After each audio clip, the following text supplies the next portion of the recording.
Hey guys, Dr. Prometheus, welcome back to some more of our Black Ice playthrough, and we are slow rolling this in a way. Trying to be smart, trying to be very selective on what we're doing.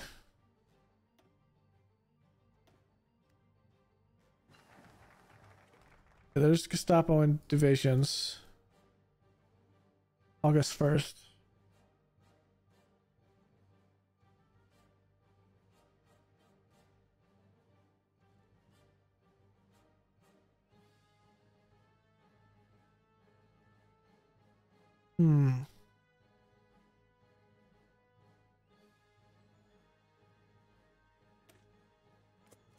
Take that and we can go straight through and declare the war. Maybe we'll be about a week late, but I'm fine with that.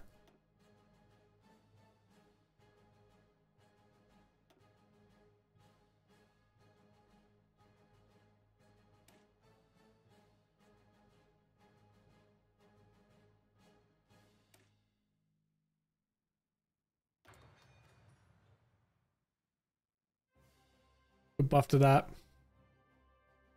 Plus we'll have this, which will help us reduce fuel use. Yeah, we are good on fuel. We can probably cut back.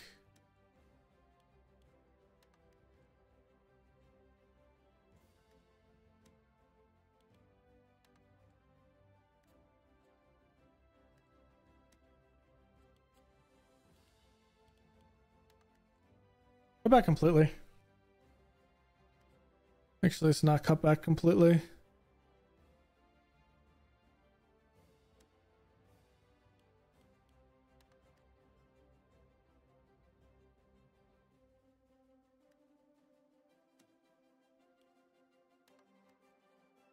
We're gonna have to go on a full development crusade.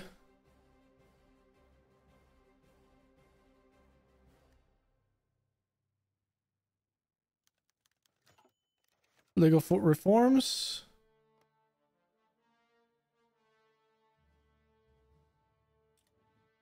Nice.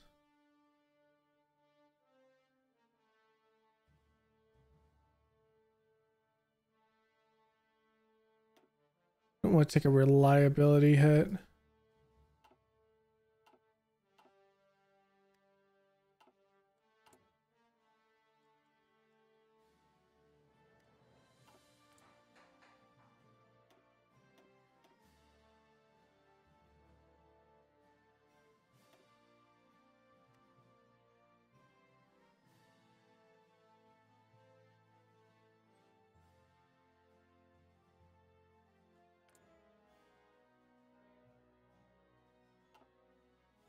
To that rubber is going to be an issue, I think.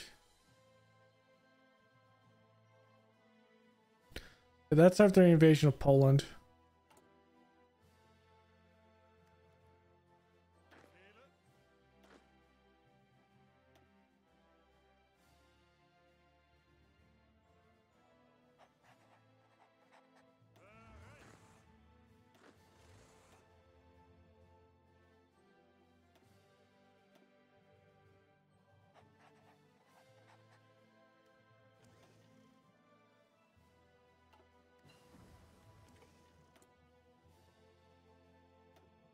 Okay. Skirts.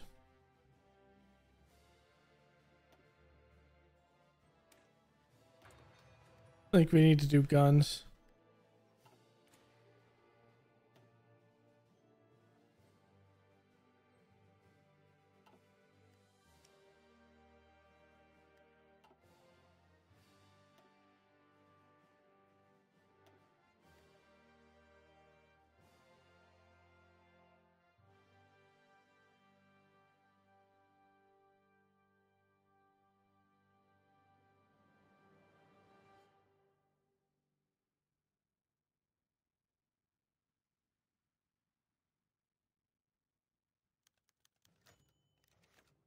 Okay, start the 4-year.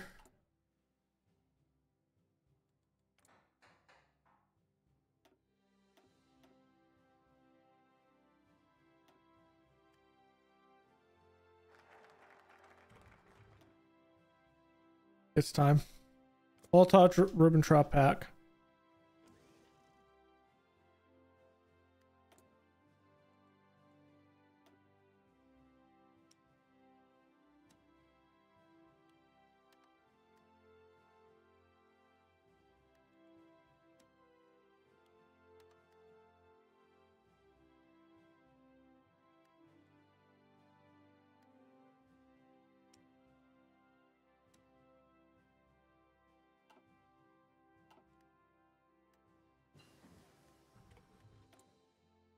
Field hospitals.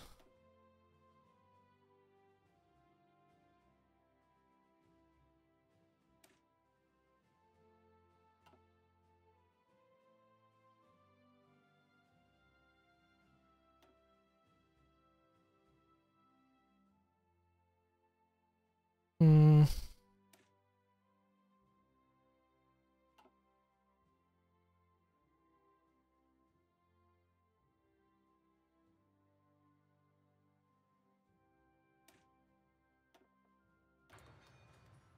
I think that's probably a good thing.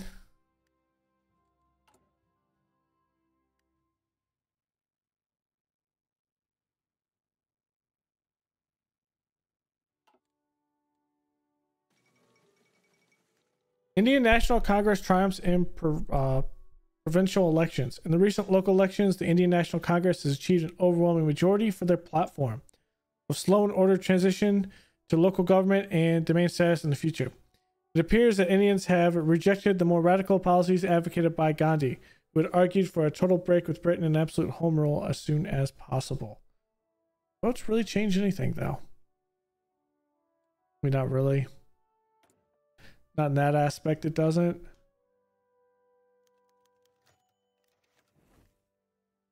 Jermaine Bush dies. The Bolivian president Jermaine Bush has died of a reported suicide. General Carlos Quintala has recovered the news or delivered the news to a shocked nation and promised to continue the directives and orientations of the social and economic policy of Colonel Bush's. However, many observers note his outlook is far more conservative than that of his predecessor. Rumors abound of a coup.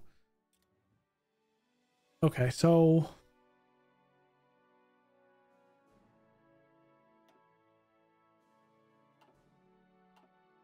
can't do either of those until I get those boosted, which is fine.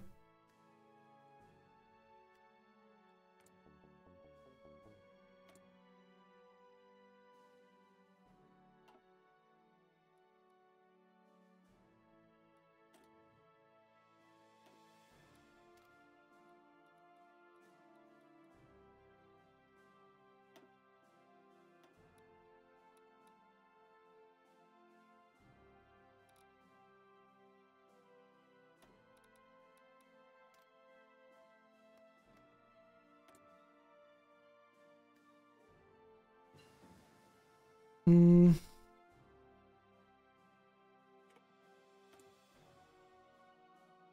The charcoal engine is going to help us a lot.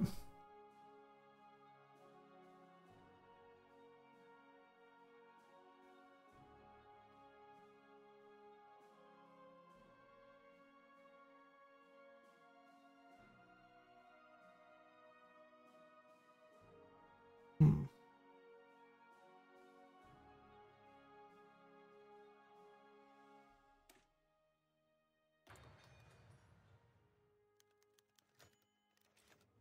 We're in the 50th Infantry Division. It was the German Infantry Division of World War II. It was formed on 26 August 1939 from the Grens Commandeur Houston. I don't know what that is. It was a name of a former unit.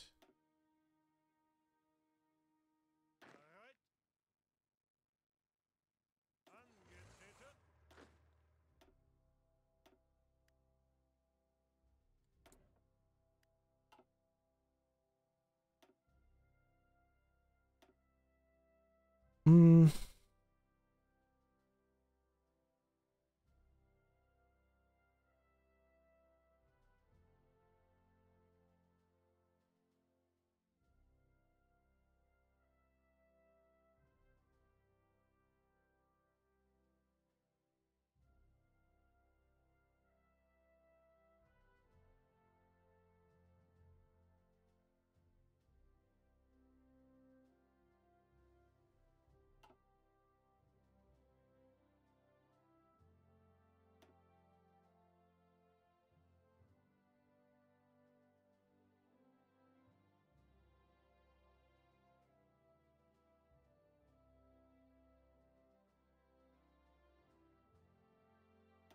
Two resource in need here.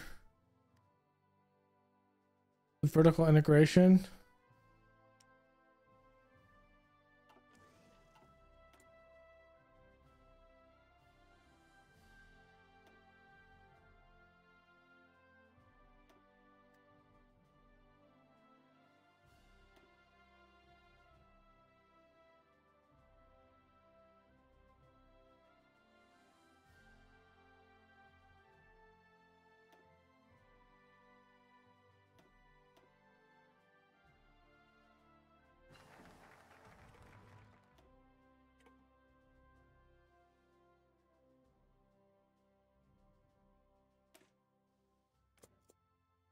Danzig or war? We're going to war, boys.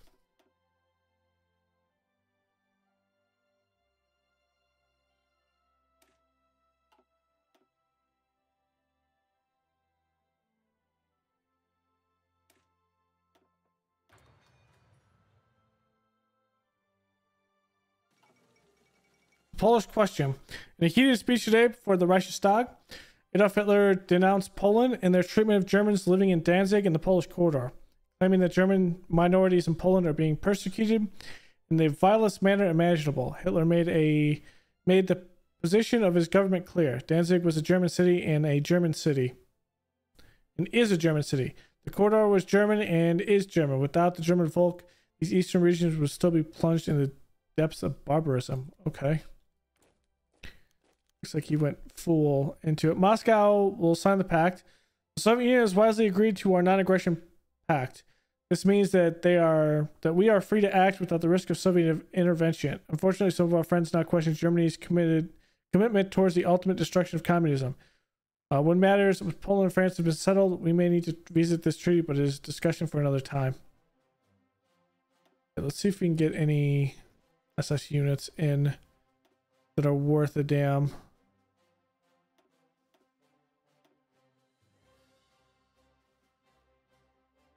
Because I might transfer these units, completely do another front, depending. I might set them down here. The Molotov-Ribbentrop Pact. Diplomats from Germany and the Soviet Union concluded what observers are describing as a historic agreement today with the signing of the Molotov-Ribbentrop Pact. Named after German Foreign Minister Joachim von Ribbentrop and his Soviet counterpart Vyacheslav Molotov. This non-aggression pact stipulates that neither side will ally itself nor aid an enemy of the other. Foreign diplomats warned that this treaty effectively gives Germany a free hand to wage war in Europe without having any fear of Soviet intervention. A toast to our Bolshevik friends. Well, I mean, that it does.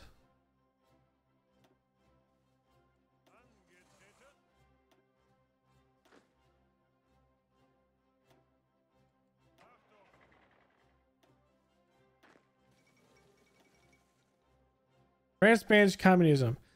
The Edward Daladier cabinet have decreed the dissolution of Parti Communiste Francois. Ever since Soviet Russia signed a non-aggression pact with Nazi Germany, there have been talks of prescribing communism in France. The decree was instead following the agreement between the two nations for a partition of Poland. Edward Daladier took the opportunity to support a ban rose for even leftists. Papers started advocating for the abolition of Parti Communiste Francois. Okay.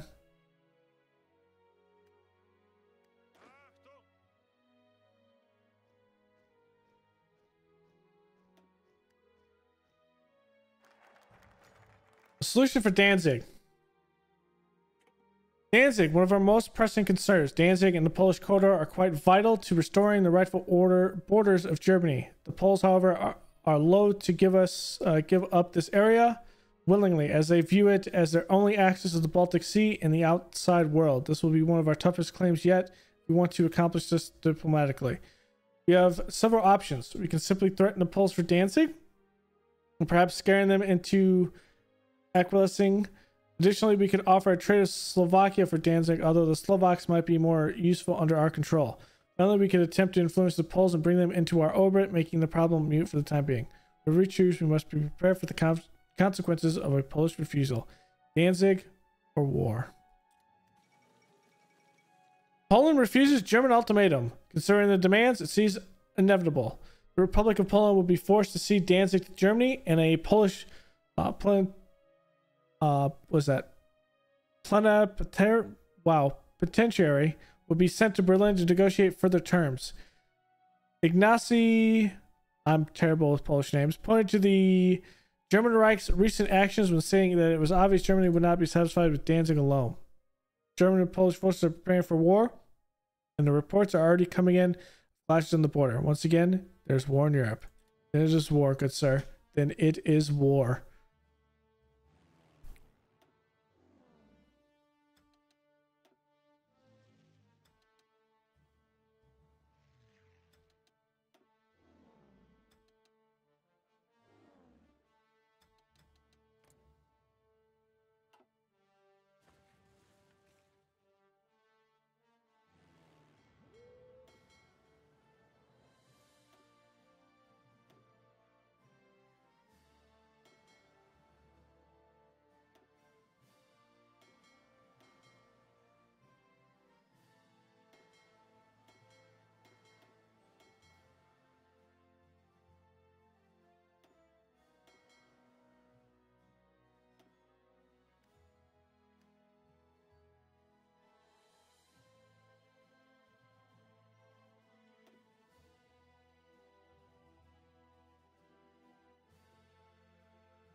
Poland refuses to cede Danzig.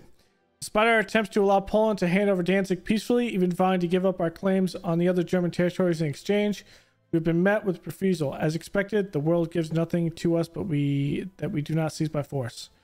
We know very well what the alternative is. Declare war. Declare war. Danzig is German clay. For the time being, I'm going to use this defense front here. For this, I'm going to keep these guys up here to secure only the ports. I know it's not a lot, but at the end of the day, what we need is just to hold that area. I'll put it in charge of Steiner. We'll put this infantry unit with a defensive posture under Kesselrig, I think. And we'll just hold it. Can Hickman hold that? Yeah, I think he'll be able to hold that. Okay. These ones. Let's come out here. Let's do some naval strikes and just see if we can catch someone unaware. From there...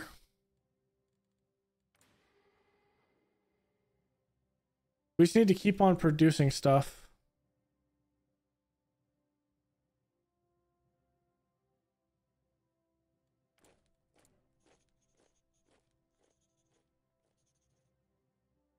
Light vehicles are probably the biggest thing we need to start producing. Heavy artillery is going to be an issue.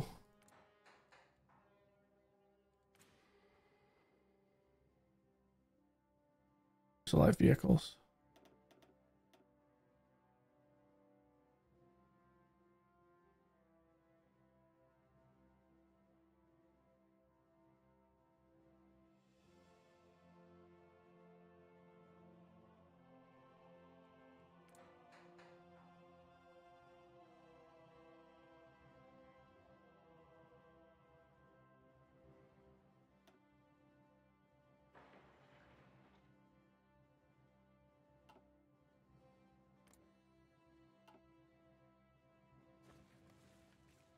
This view, I like this view much better.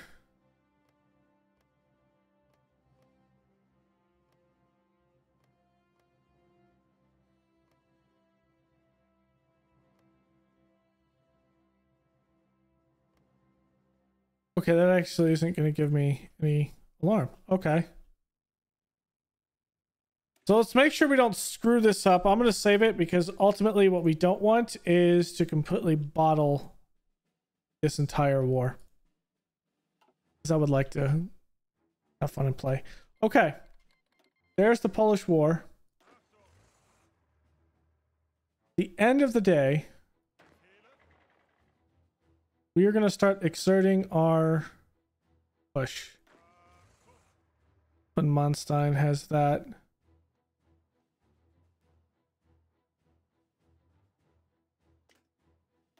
To combine arms for him, we're going to push.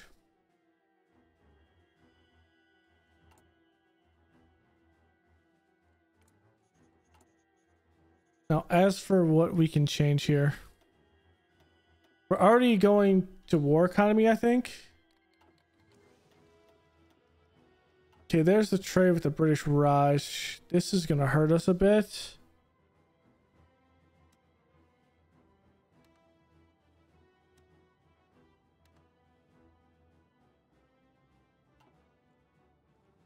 And rubber.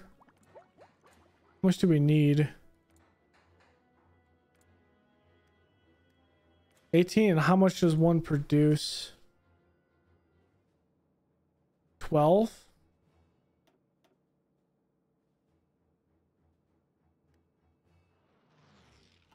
Getting that, we'd essentially ensure that we're good. The operational support comes in, will help us.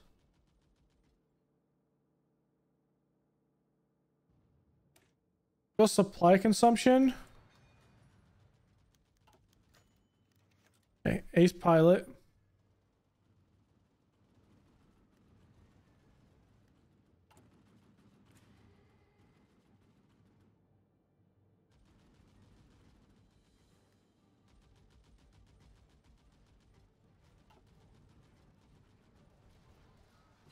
Okay, let's tone this down to speed 3. Now that the threat of war has increased more and more rapidly in recent times, there are growing voices in favor of putting the military in a state of general mobilization. High Command has made all the necessary preparations in this regard. And what's your decision? Of course, we're going to do it.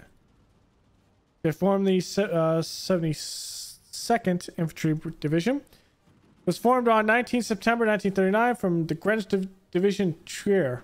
After breaking out of the Chersey Pocket in February 1944, it was withdrawn to Poland. It was refitted then in March 1944 as part of the 24th Vela from the Schlesien Division General Government.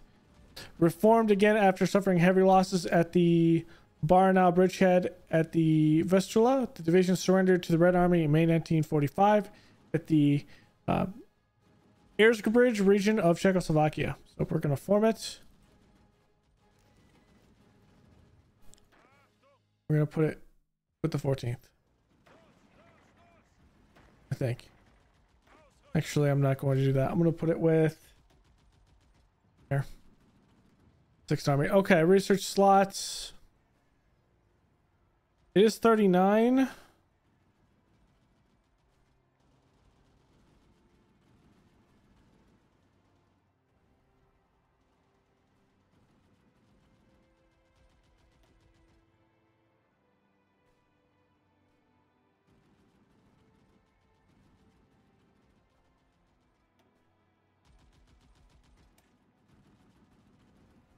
Early radar, maybe?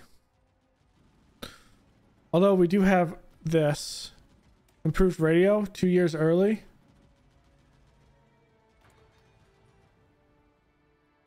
That could be good.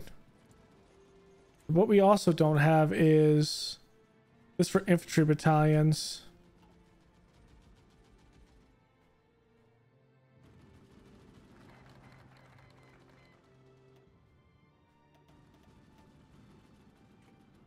There's mobilizing the Reich.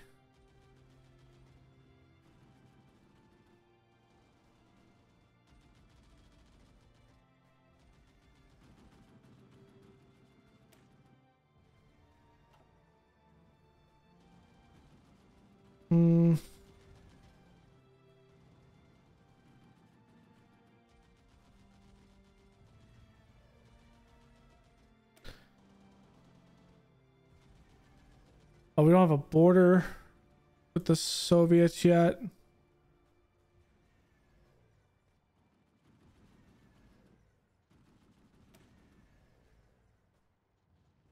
On May 1940, Arthur Oxman was appointed deputy to Srirac, whom he succeeded as Reichsjungführer of the Hitler Youth on 8th August 1940. Oxman began to reform the group into auxiliary force, which could perform war duties. The youth became active in German fire brigades and assisted with recovery efforts to German cities affected from Allied bombing. Youth also assisted in such organizations as the Reich Postal Service, Reich Railroad, and other government offices. Members of the HJ also aided the army and served with anti-aircraft defense crews. I think that would be a good one to take in. Just the rubber that we're having issue with.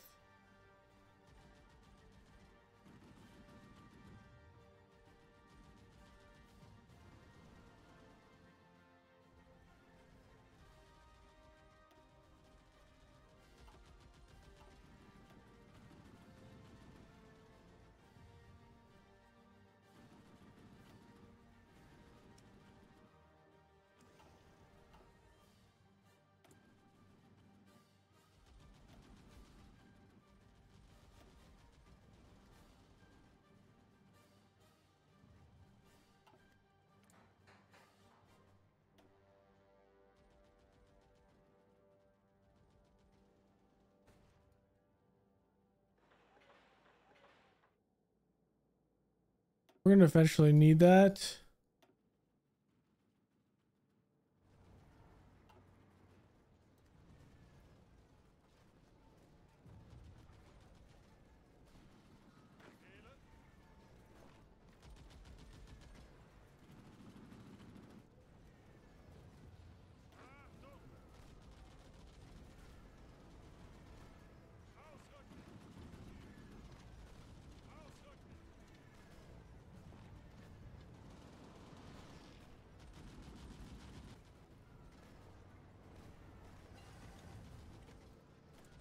Advanced fire control for ships.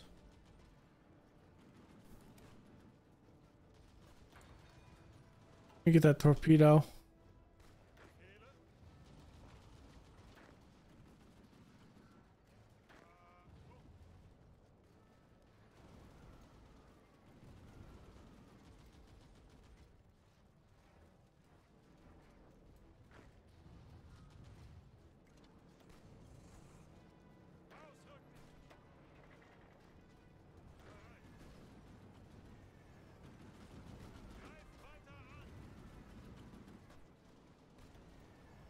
Slowly exposing some of this territory.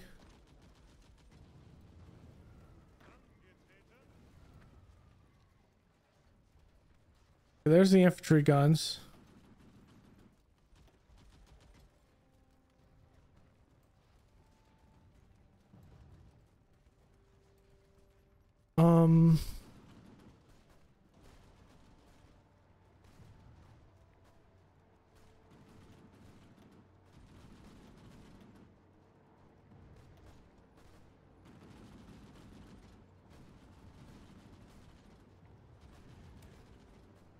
The Panzer II casemates.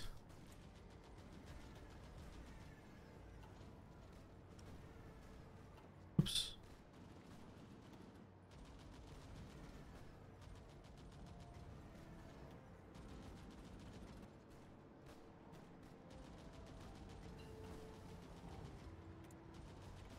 Okay, improved Army HQ, which is going to give us even more with that.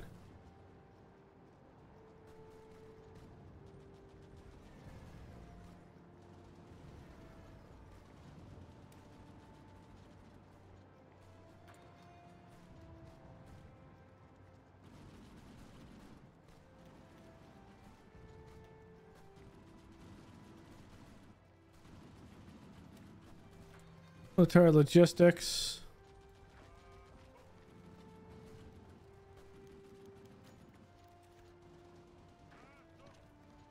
Okay, we took Danzig. We can get that pocket down.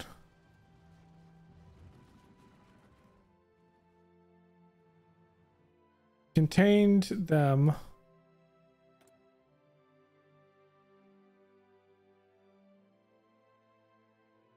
Wait, did we have it and we didn't realize it? Hold on. I'm gonna reload that. I think we did. That might have been an epic fail. Completely forgot I was doing that.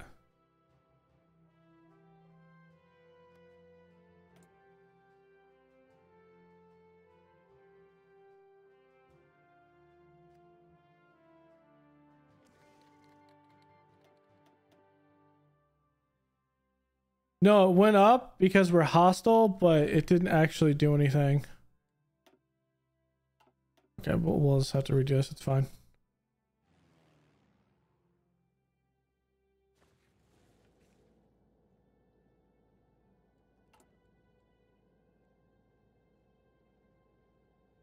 Not a big deal.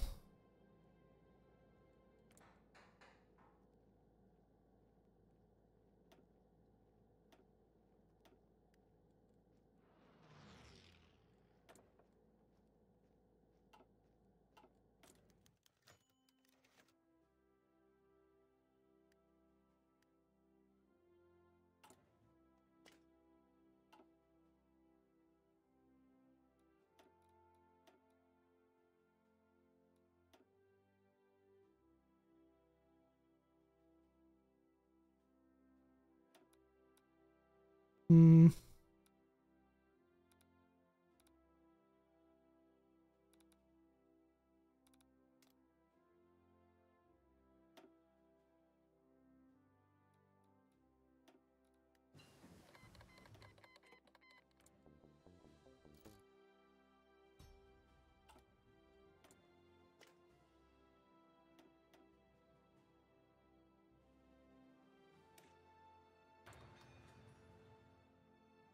Let's see, I'm gonna try to remember that and do the same thing that we were doing.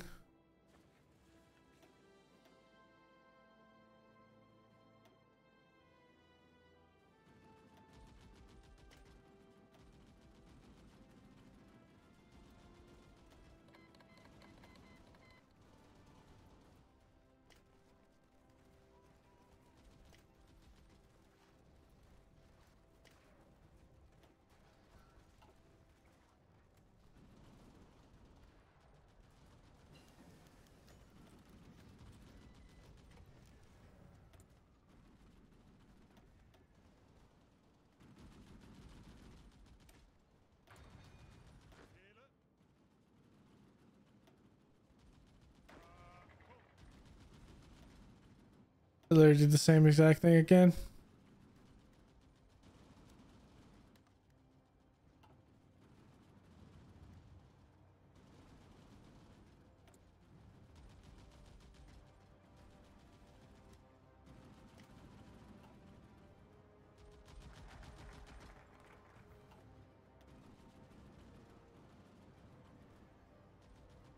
I did.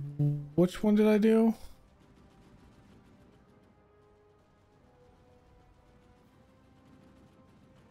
Come over here and do this. There it is.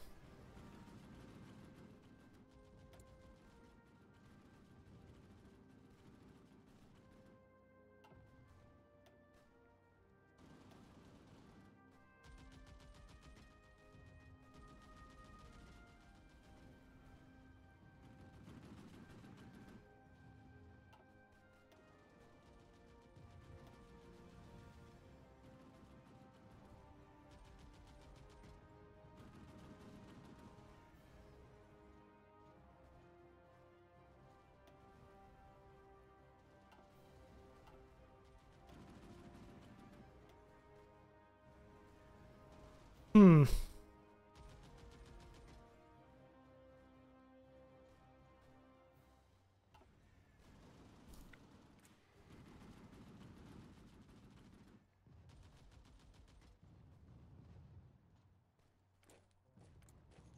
I'm not going to change them over a whole lot, right?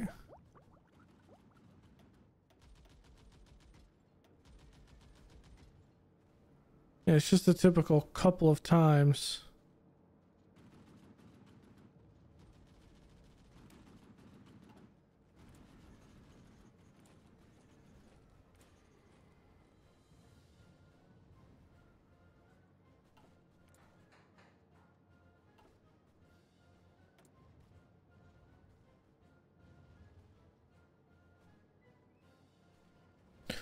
What's the reliability of these trucks?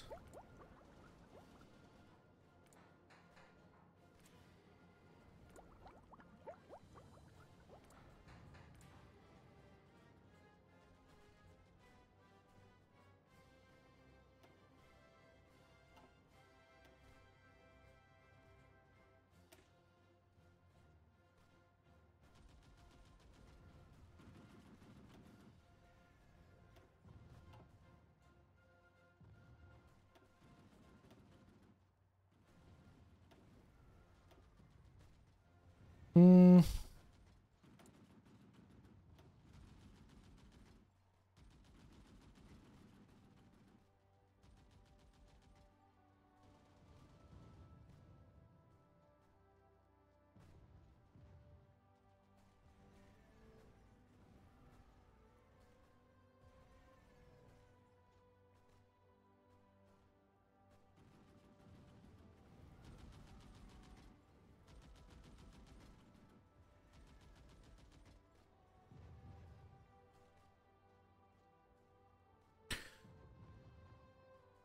I think I'm gonna take a reliability hit on purpose.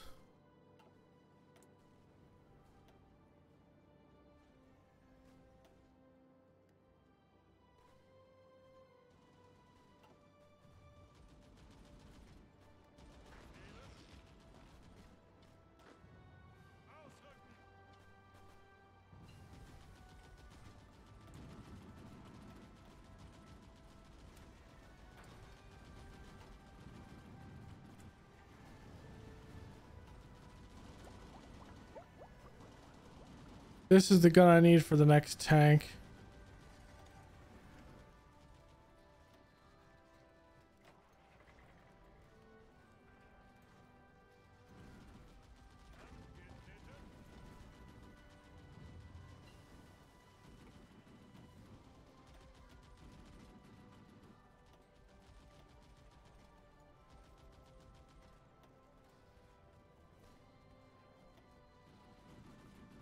What did we ultimately go with this? This. Roof tank radios.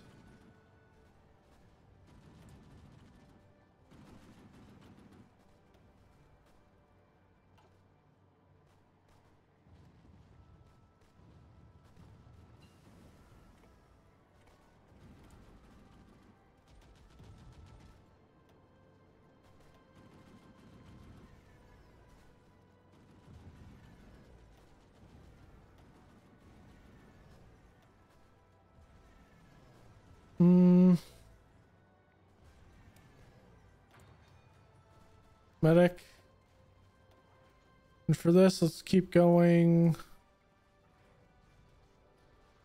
with fuel.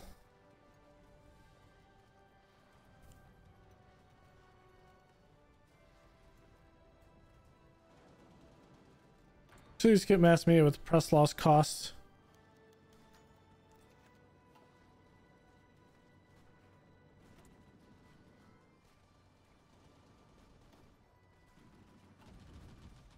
He's 45.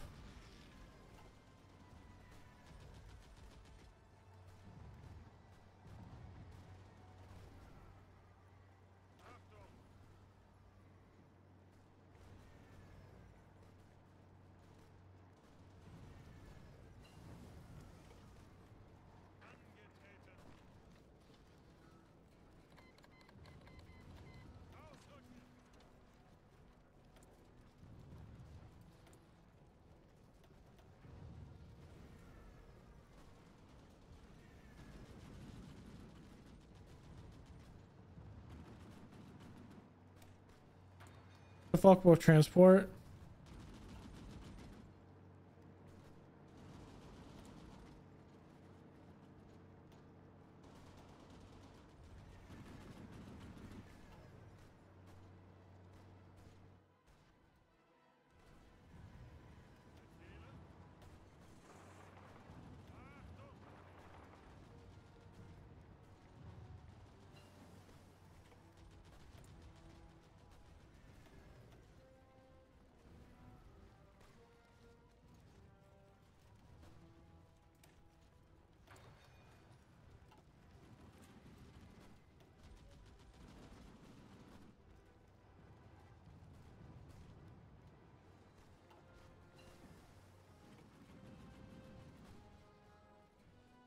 3C.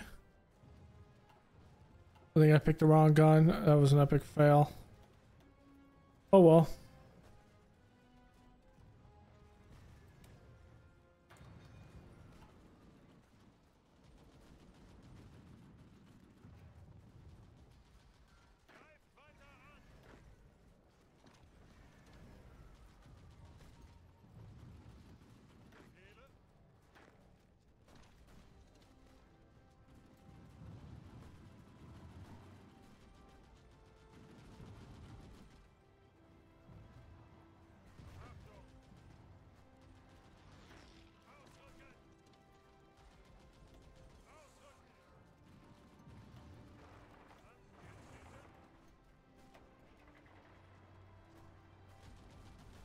We can push this.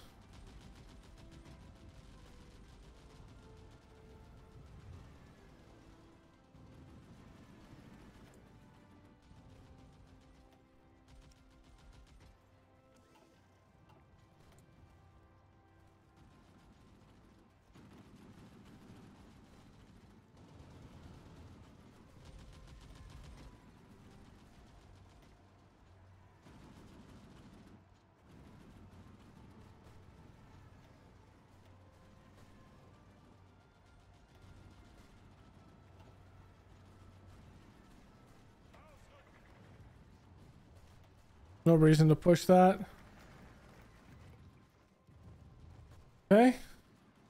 That gives me division recovery rate, anti-air construction, land fort, and coastal fort construction cost. Are we on the Soviets right now? No, we aren't. Is there anything short this? We might actually be touching the Soviets on their border here shortly. Okay, planning skill bonus. I like it.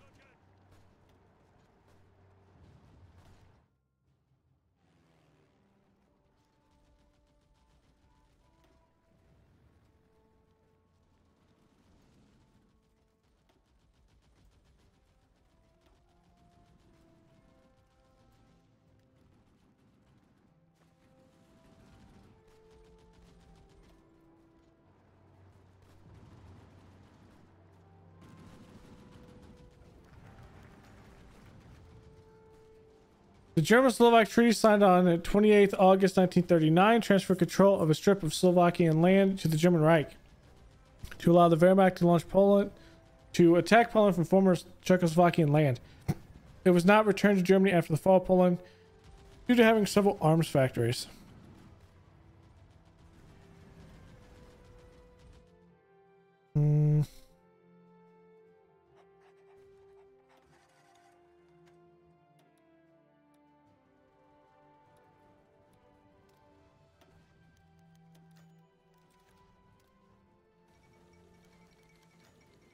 Okay, there goes Poland. The accordance with the treaty, the Soviets have turned over the western parts of Poland.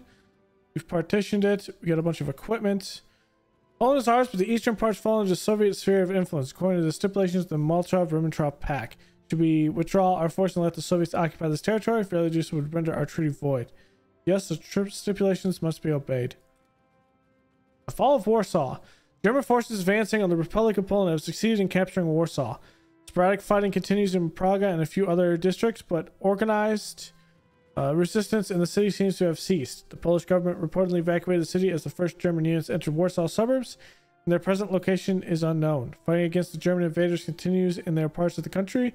The loss of the capital is a serious blow to the Polish war effort. Another victory for the fatherland. Okay.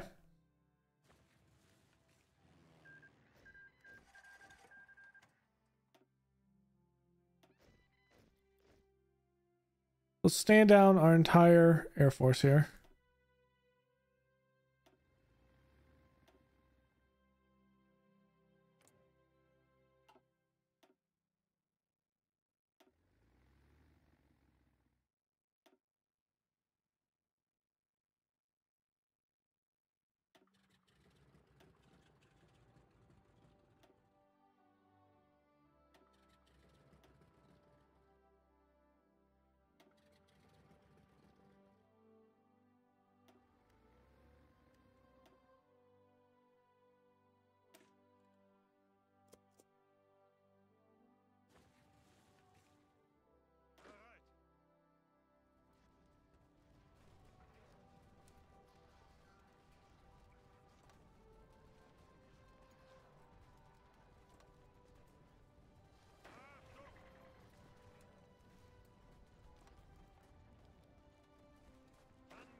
let's just get over to this area first.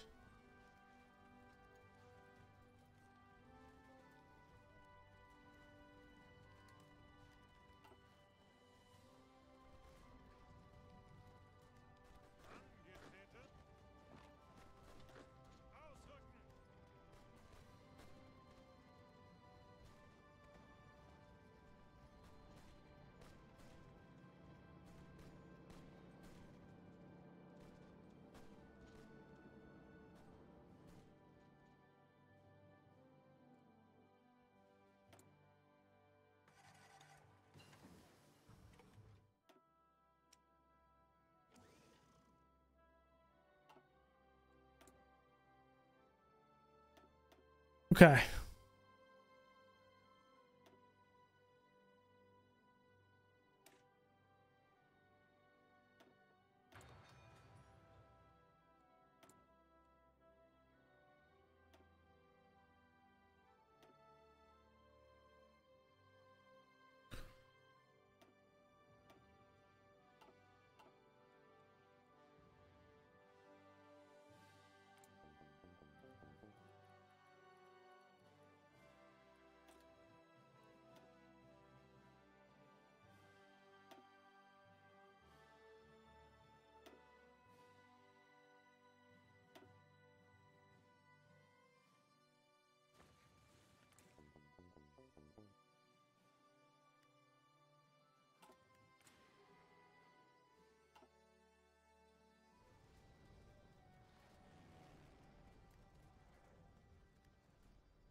Okay.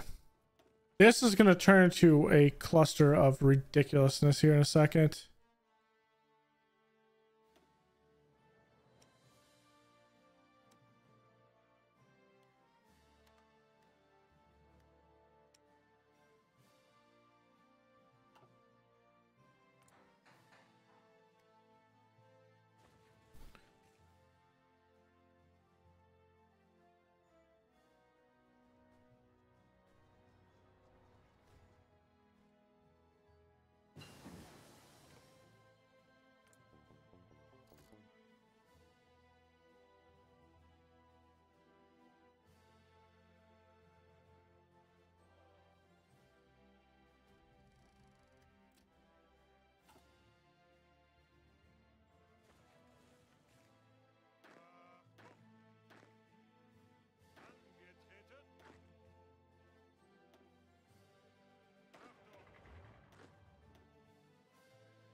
Okay.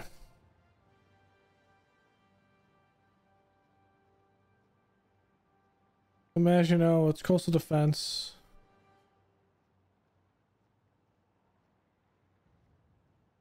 Okay. From here.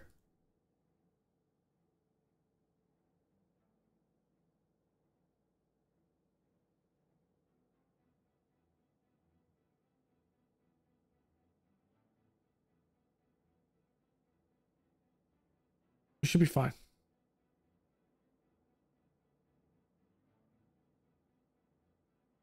I think.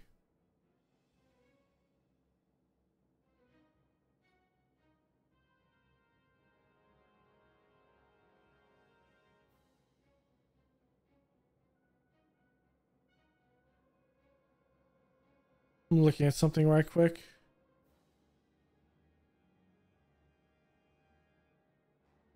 Okay. I just had a question to really see on a couple of the things, but I think we should be fine.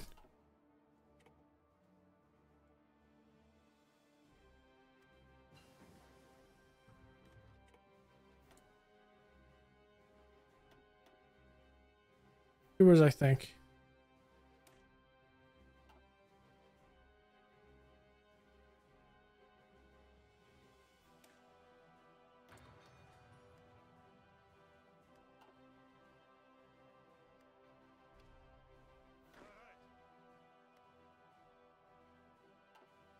Once everyone's in place.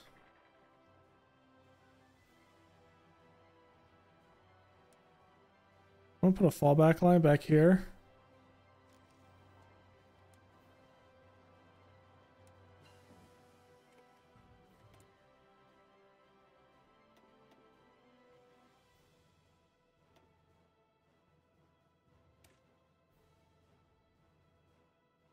Not to be confused with the later Pac 38, which fired 420 by 50 rounds. 38 tank only cannon was used. Okay, development was Russia 1939. Response to early encounters with the British Matilda 2s, for which 37 was ineffective. 38 proved to be an excellent anti-tank weapon in destroying Allied light and medium tanks. The Western Front also performed very well in the Desert Campaign. The Eastern Front, however, is almost totally ineffective against the Russian T-34s and KV-1s. This weapon, one of the biggest disasters of the German anti-tank technology history, became obsolete just 1 year after its introduction, and production was discontinued in 1942. It's also the reason of the famous tank panic the troops developed against the T-34. While the 34 was indeed a formidable tank, the German strongest tank gun by 1931 was too weak. 1941 was too weak and made the Russian tanks appear invincible. Okay, we have to grab this.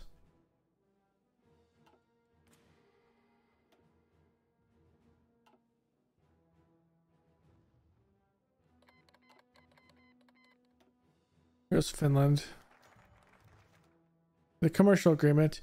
The Union of Soviet Socialist Republics has accepted our offer. Taking effect immediately, our two countries have shared an increased import per civilian factory for 365 days. Stalin has also requested our incomplete Hipper-class Lutzow, as well as plans for the Bismarck. Okay. The Republic of Finland rejects Soviet demands. Soviet diplomats have presented an ultimatum to the government of the Republic of Finland, demanding border adjustments in the region of Karelia. Despite a significant buildup of Soviet forces on the border, Helsinki has rejected these demands, stating that not a single foot of Finnish soil will be given willingly to the Russian aggressors. International observers fear that a Soviet invasion may be imminent. We'll see how the Bolsheviks do. The advantage of being a strong power is that you can achieve foreign policy, blah, blah, blah. Okay, yeah, we've been doing that. There's the commercial agreement. Now, does that allow us to get better stuff with the Soviets?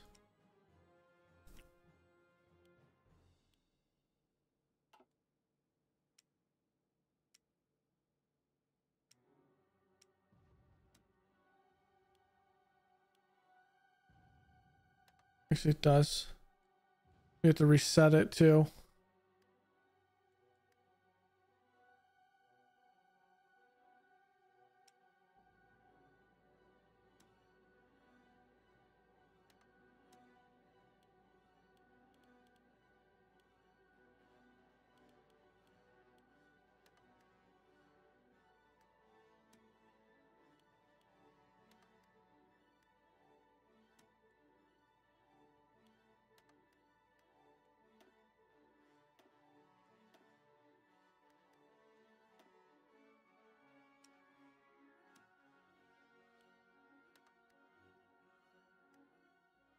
We just need one more.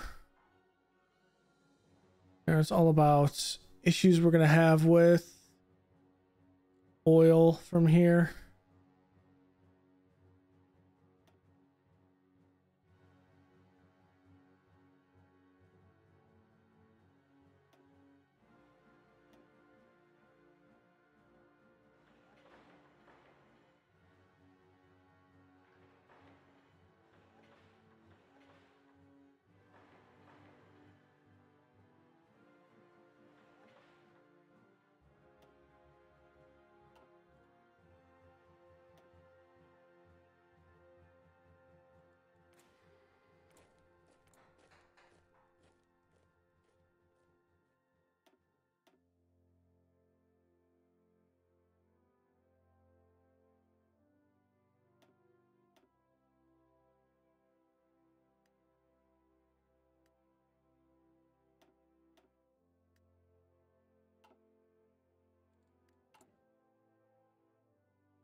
Yeah, we're gonna form all of that.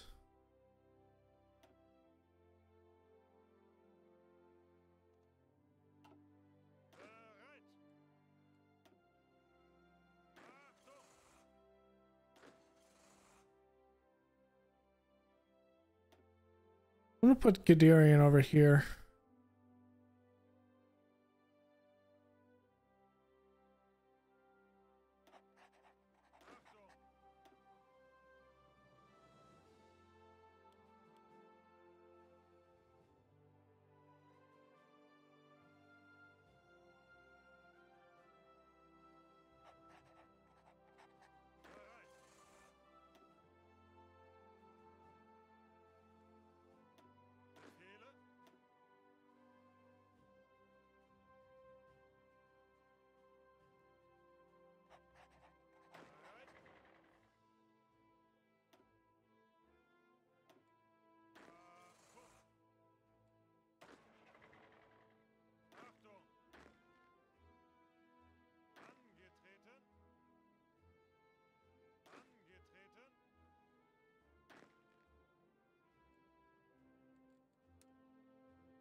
Okay, upgrade the 4th Panzer. Okay, we'll upgrade it.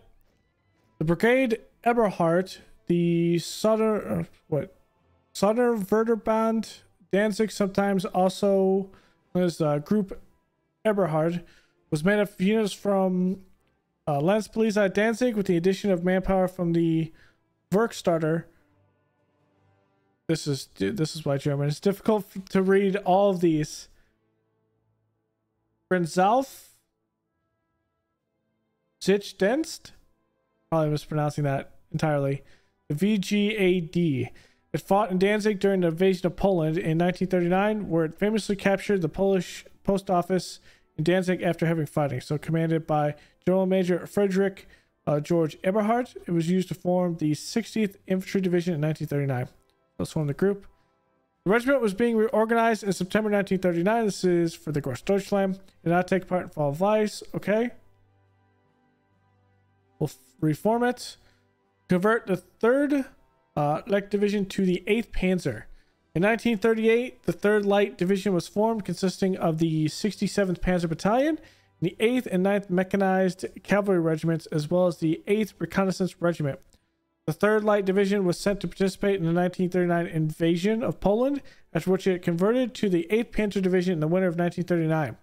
As part of the reorganization, its reconnaissance regiment of 2 battalions was split, one going to the 10th Panzer Division, the other staying with the 8th Panzer Division. The 2 battalions comprising the 10th Panzer Regiment from East Prussia were added, as was the 8th Motorized Infantry Brigade, which now controlled the Slutzen Regiment, 8 of 3 battalions, and the Kredschützen Battalion, 8. The Panzer battalions were equipped primarily with Czech tanks and Panzer II light tanks, leaving the 8th Panzer a total of 212 tanks, so 58 Panzer IIs, 118 Panzer 38s, 23 Panzer IVs, and 15 command tanks. Its organization for the attack into France. The division also contained an anti-tank battalion of initially only 2 companies, equipped with the unambiguous but seriously underpowered 37 Pack 3536. The Pioneer Battalion signals and support units. Division artillery is supplied by 2 battalions of 105 howitzers. Open recruit deployment and open templates.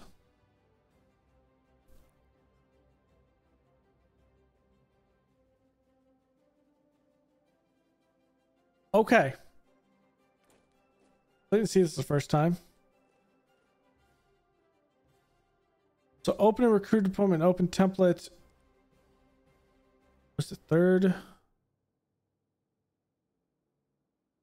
Like 3rd division? 3rd division. Okay. Support change to Div HQ.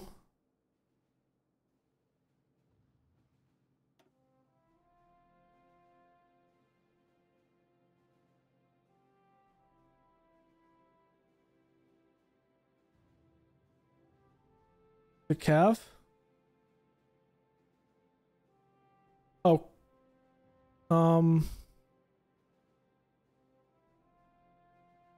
HQ. Heavy? Regular artillery. Am I blind?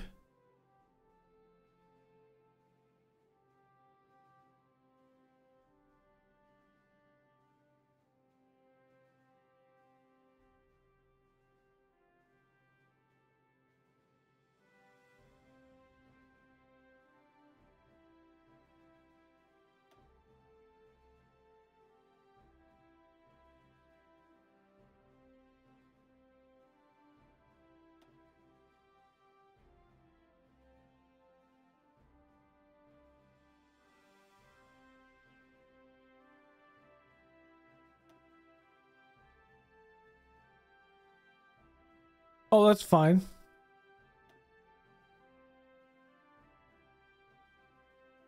Yeah, Division HQ. Corpse artillery.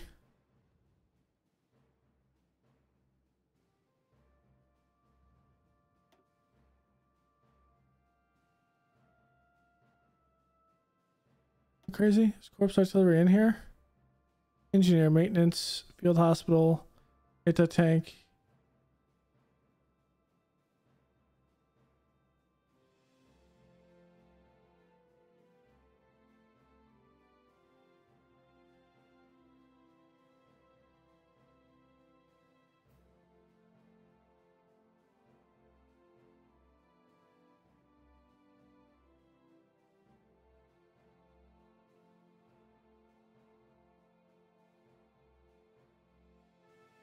Okay, if I have to reload this, I will. Let's see.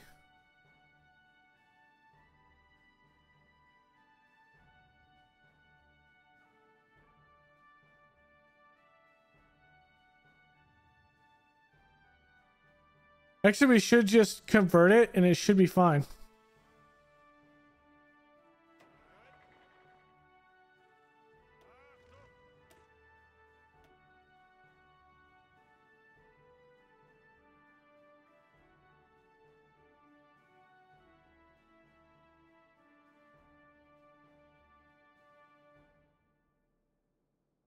Maybe it didn't take.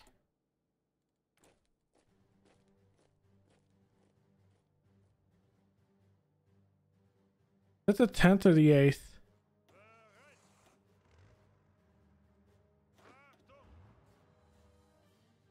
Is this one? Yeah, it took. Okay. I don't know, maybe that's weird. Refit the 1st Cav Brigade. It was formed on 25 October 1939 from the 1st Cavalry Brigade and expanded 20 November into the addition of the Rider Regiment 21 and Rider Regiment 22. It was restructured in February 1940 with 2nd Rider Regiment 21 being disbanded and the personnel being distributed to other regiments. So let's do it. Convert the 1st Light Division to 6th Panzer. 1936, the brigade was enlarged to become the 1st Light Division, receiving the Panzer Regiment 11 as the attachment for its participation in the occupation of the Sudetenland in October 1938, and the subsequent dismantling of Czechoslovakia in March 1939. Following the latter, the division received 130 Czech-built tanks, which were superior to the Panzer I and Panzer IIs. The division had been equipped with, in 1939, the division fought an invasion of Poland. Due to shortcomings that campaign revealed in the organizational light brigade. Okay. So on and so forth. Okay. Gross Deutschland.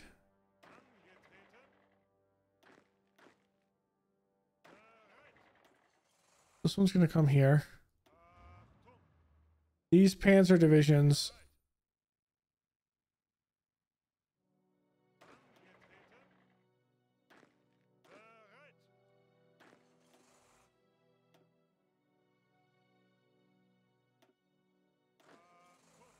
Whoops.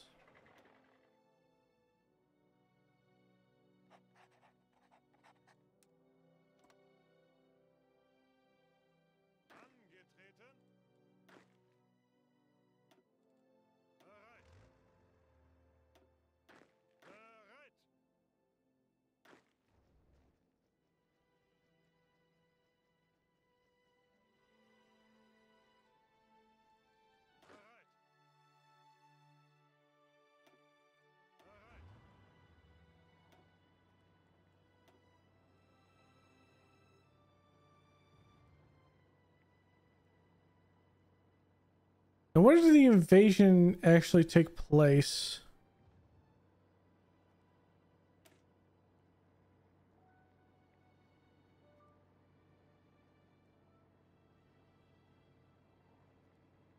I think it was what? It was 1940 technically, right? Yeah, May 1940. So I'm going to sit back and I'm not going to do as much with this. And I'm going to get Balkan dominance. And I'm going to start subjugating the Balkans for a little bit. As opposed to try to rush this.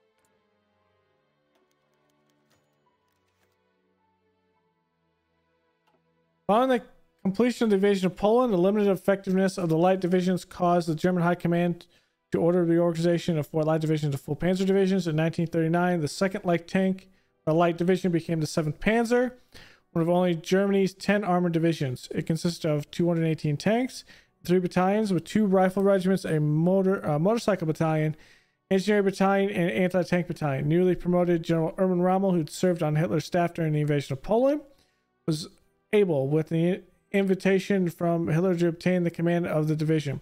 Upon taking command on 10 February 1940, Rommel quickly set his unit to practicing the maneuvers they would need in the upcoming campaign. So, we'll do it. In actuality, I just thought about something.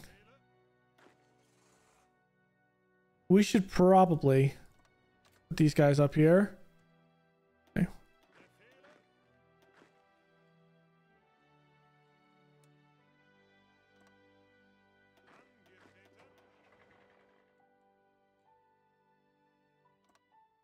On this.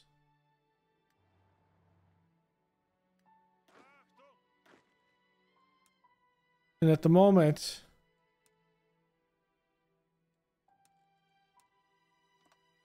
an extra garrison of troops there.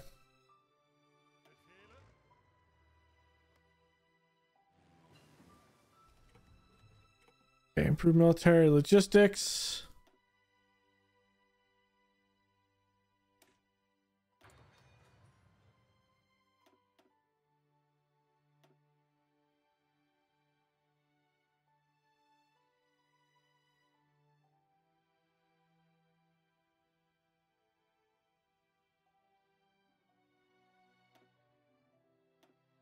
In 1940.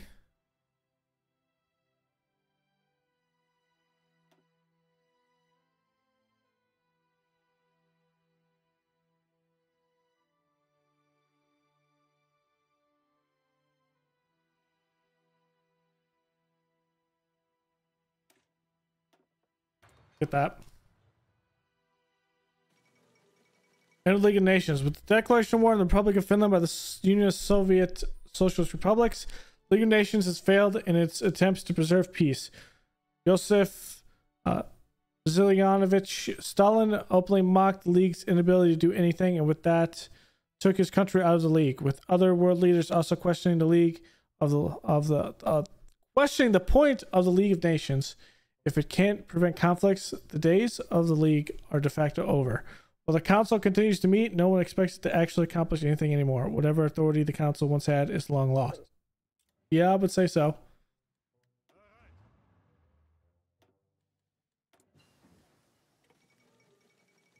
War overshadows Nobel Peace ceremony. Adolf Hitler nominated for the Nobel Peace Prize by the Swedish politician E.G.C. Brandt for promoting the Brotherhood of Nations and global disarmament was unlikely to receive a prize in his lifetime. Okay. But no one will receive the world's most important award this year either. The Nobel Prize Committee decided that no one else is worthy of a peace prize this year. Understandable, since war has been raging again in Europe for several months. The Nobel Prize in Physiology or Medicine in 1939 was awarded to Gerhard Lumjik for the discovery of the antibacterial effects of Prunsel. The Nobel Prize in Chemistry in 1939 was divided equally among Adolf Friedrich Johann Bernadotte for his work on sex hormones and Leopold Radzika for his work on polymethylenes and higher turpentines. Okay. The Nobel Prize in Literature in 1939 was awarded to Franz Emil Supania for his deep understanding of his country's peasantry and the exquisite art which he has portrayed their way of life and their relationship with nature. Nobel Prize in Physics 1939 was awarded to Ernst Orlando Lawrence for the invention and development of the cyclotron and for the results obtained with it, especially with regard to artificial radioactive elements. I think that's actually helped over time discover multiple new elements. For the first time since its introduction in 1901, there's no banquet and festivities. Let's hope for a better year next year. Meaningless drivel. It's meaningless. I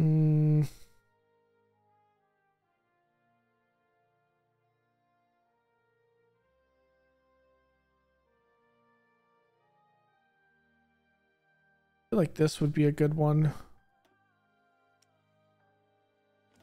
Okay, with this, we don't have the political power for it. Just fine.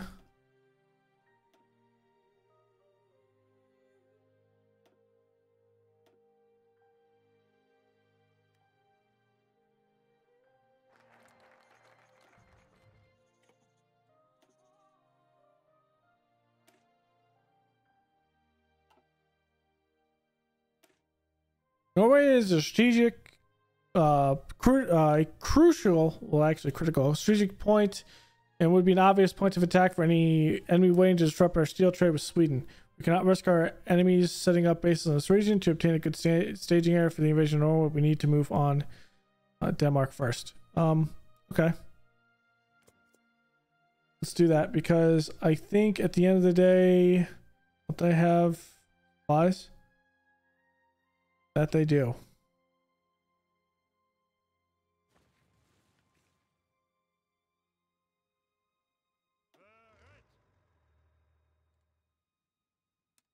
I should just put this tank divisions up here.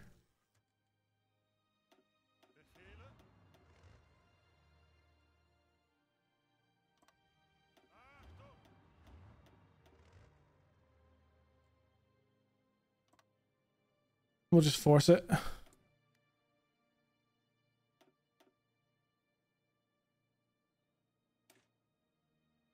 Let's get the improved computing machine. Research go just a tad bit faster.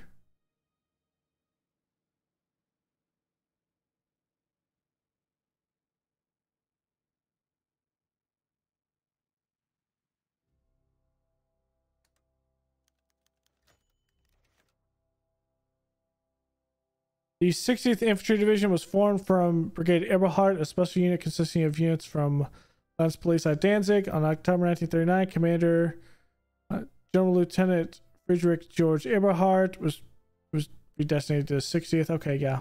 Kind of already know all about that.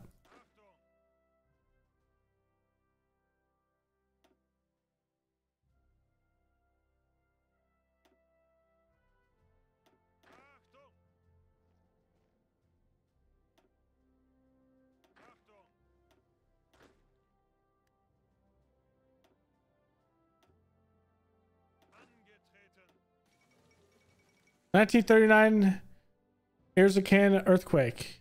1939 Erzincan earthquake struck eastern Turkey on 27 December with a magnitude of 7.8 and a maximum Mercalli intensity of, was that 12? Extreme.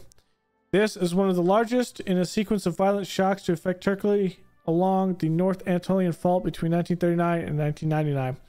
The first stage of the earthquake killed about 8,000 people. The next day, it was reported that the death toll had risen to 20,000. An emergency rescue operation began. By January 5th, almost 33,000 had died due to the earthquakes and to blizzard conditions, followed by heavy rains that caused floods. So extensive was the damage to Erzincan city that its old site was completely abandoned and a new settlement was founded a little further to the north.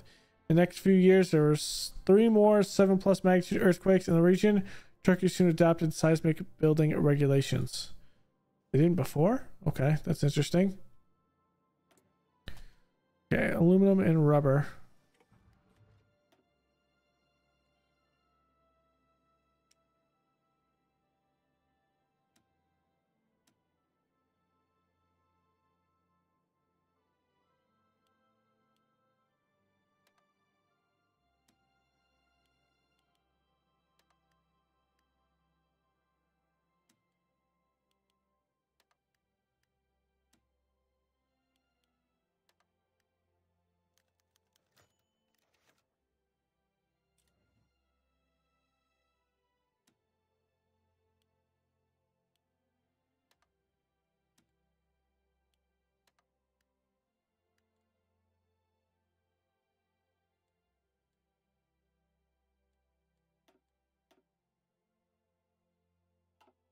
Okay, I need to think about where infrastructure is.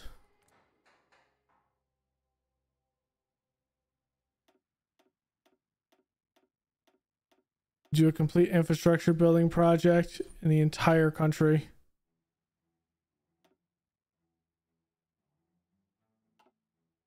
Get that up.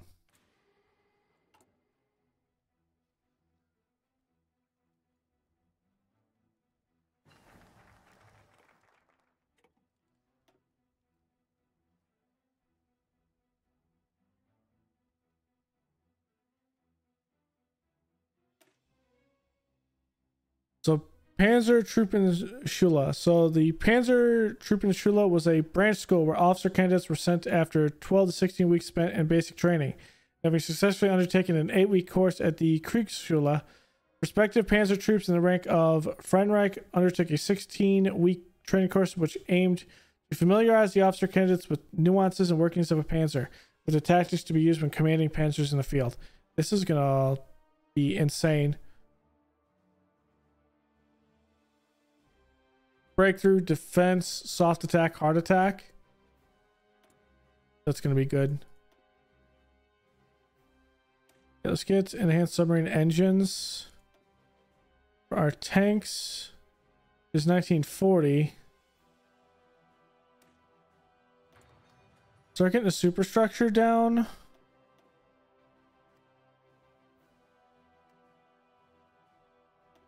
Okay, there's the Stug 3. We need to start producing the Stug.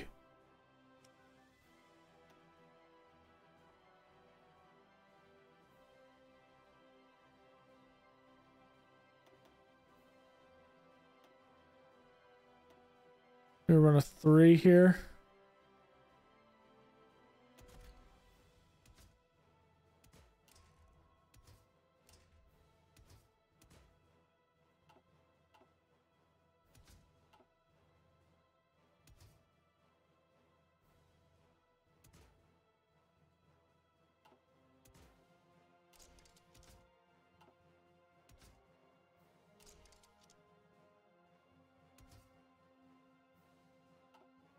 I guess.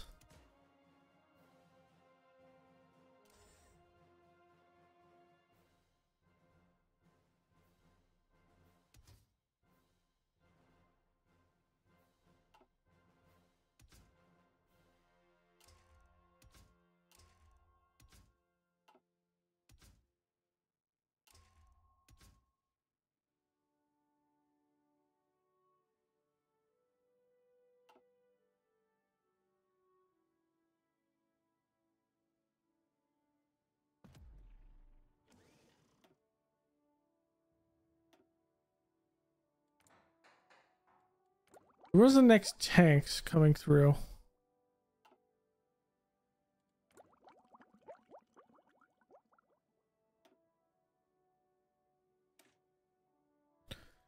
$1941.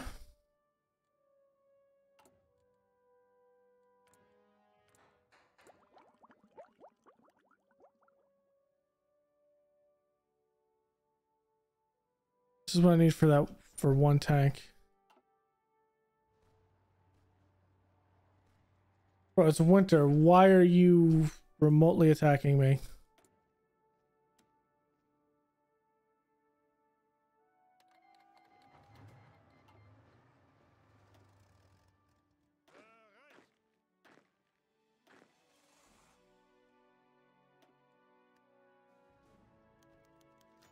Denmark surrenders. Facing complete destruction against overwhelming forces, the nation of Denmark has offered to surrender and serve as a semi-autonomous puppet.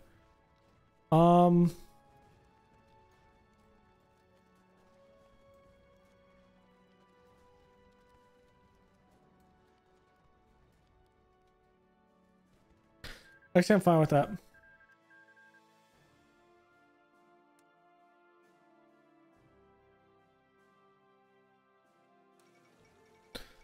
Iceland takes control of foreign affairs. With the capitulation of its union partner Denmark, the Icelandic parliament has taken control of its own foreign affairs, and in doing so has essentially become a full independent nation. The newly elected provincial governor has already proclaimed Icelandic neutrality in the current conflict, despite the invasion of its parent nation. In related news, a small nation of Greenland has asked for protection from the U.S. Well, neutrality did not save Denmark. Never will.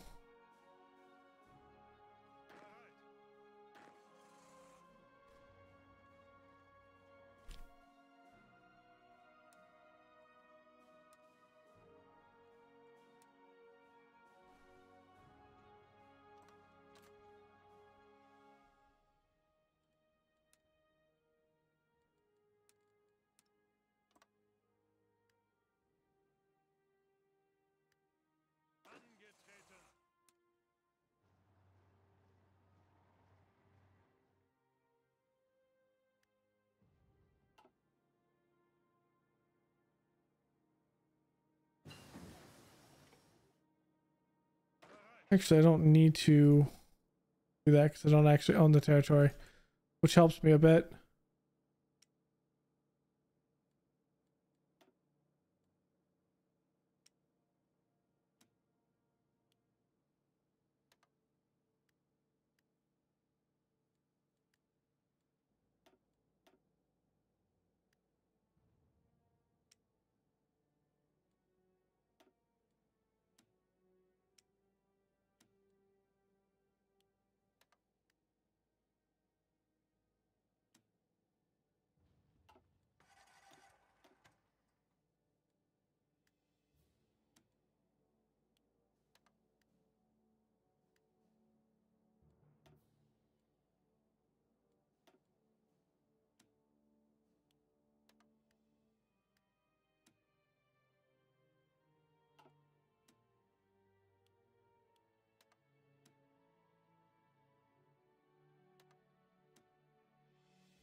There we go.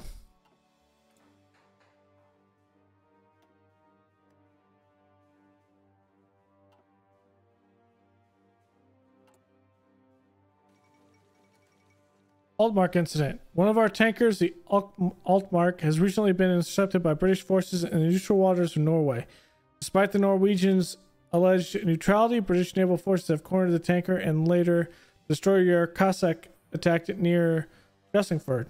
This bodes ill for Norwegian intentions. By displaying such leeway, it is clear that sooner or later Norway may join up in arms against us with the British. We need to do something about this before it happens. British has gone too far. That it has.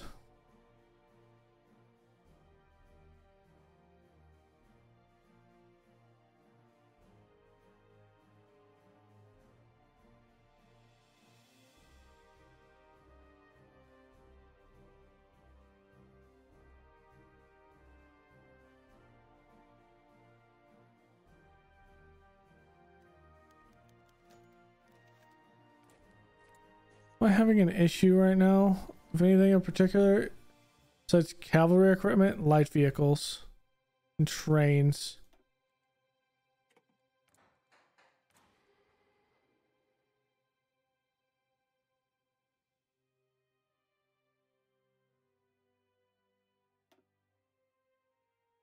The 8th Panzer. The 3rd Light Division was formed, consisting of the Panzer Bataillon 67 and the 8th and the 9th Cavalry Schützen Regiments, as well as the Afklärungs Regiment 59. The 3rd Light Division was sent to participate in the 1939 invasion of Poland, after which it was converted to the 8th Panzer Division in the winter of 1939. A part of the reorganization, its reconnaissance regiment of 2 battalions was split. one going to the 10th Panzer and the other staying with the 8th. The two battalions comprising the Panzer Regiment 10 from East Prussian were added, as well as the Schütze Brigade 8, which now controlled the 8th Schützen Regiment of 3 battalions and the Kreisschützen Battalion 8. The Panzer battalions were equipped primarily with Czech tanks and Mark II light tanks, leaving the 8th Panzer Division with a total of 212 tanks, 58 Mark IIs, 118 38Ts, 23 Mark IVs, and 15 command tanks, and its organization for the attack into France. The division also contained an anti-tank battalion, initially of only 2 companies, equipped with the ubiquitous but seriously underpowered 37 pack. Okay. So let's refit it.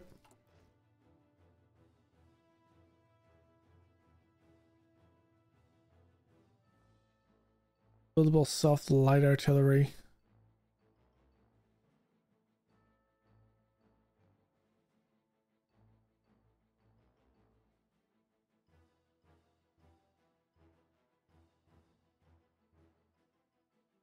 I feel like we're fine.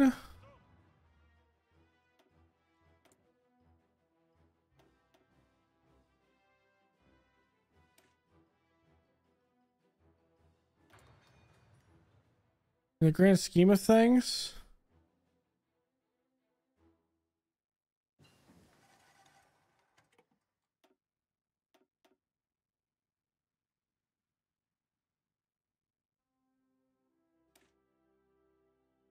High explosive anti-tank heat is the type of explosive that uses the Monroe effect to penetrate heavy armor. The warhead functions by having an explosive charge collapse a metal linear inside the warhead into a high-velocity superplastic jet. This is capable of penetrating armor steel to a depth 7 or more times the diameter of the charge. The jet's effect is purely kinetic in nature. The round has no explosive or incendiary effect on the target. The jet moves at hypersonic speeds in solid material and therefore erodes exclusively in the local area where it interacts with armor material. Germany was one of the first to introduce this concept in the mid-1940s and was an avid user of it due to its cheap nature. APCR costed tungsten, which Germany lacked. Okay, makes sense.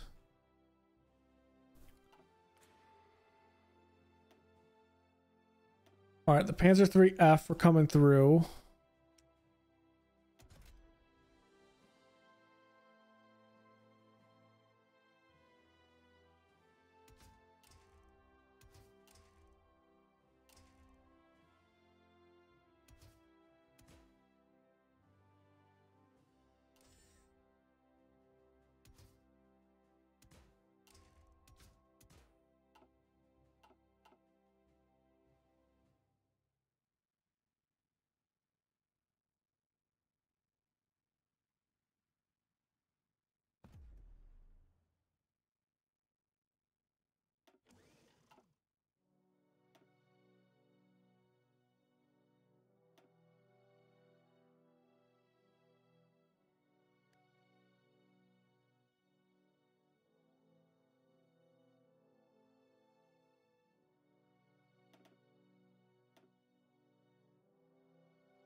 Okay.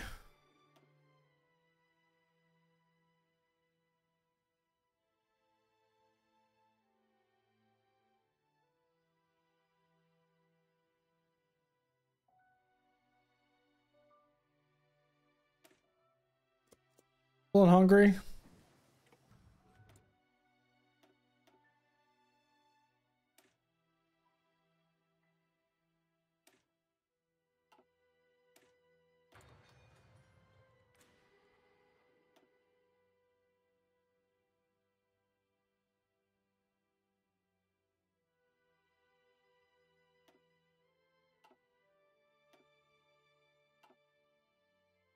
It's the same thing.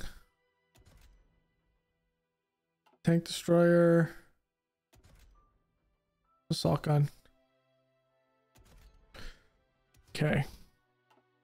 Improved optics. That's good.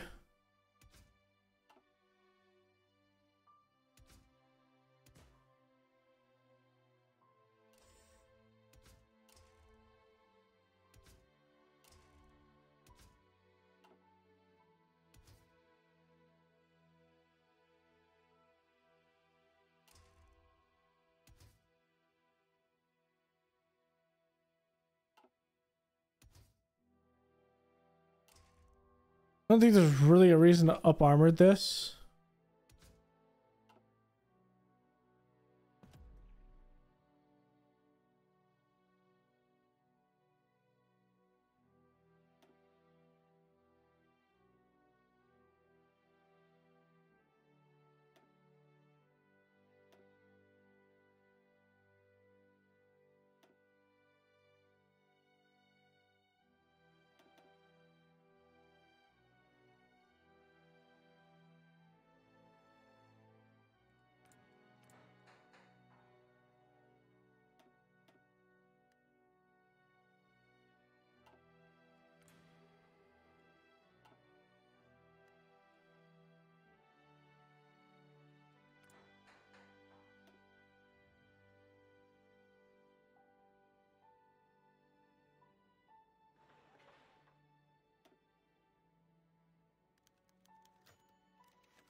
Actually, I don't need this.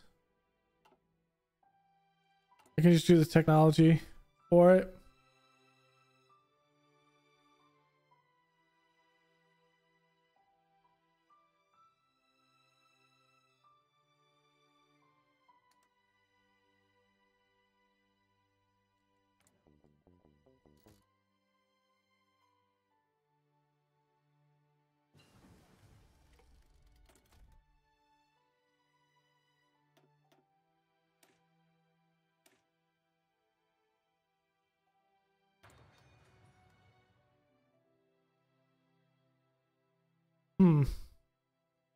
We're actually gaining a good amount.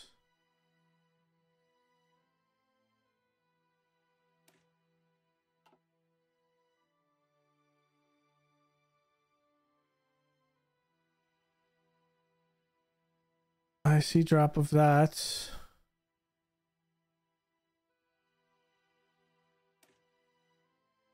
get excavation 3. Because then from there we can get something.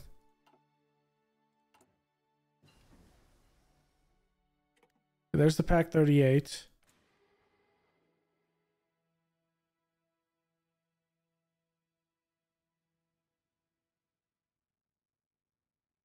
What? What blind do I could have swore I have one of these going.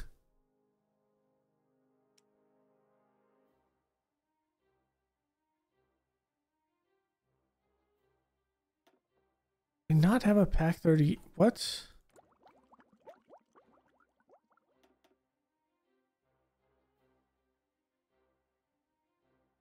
The same as the 35.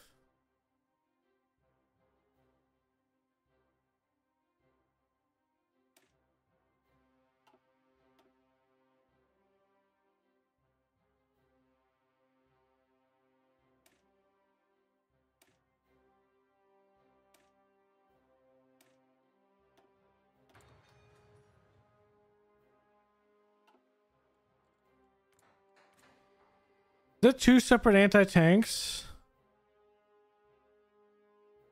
There is. One's a medium.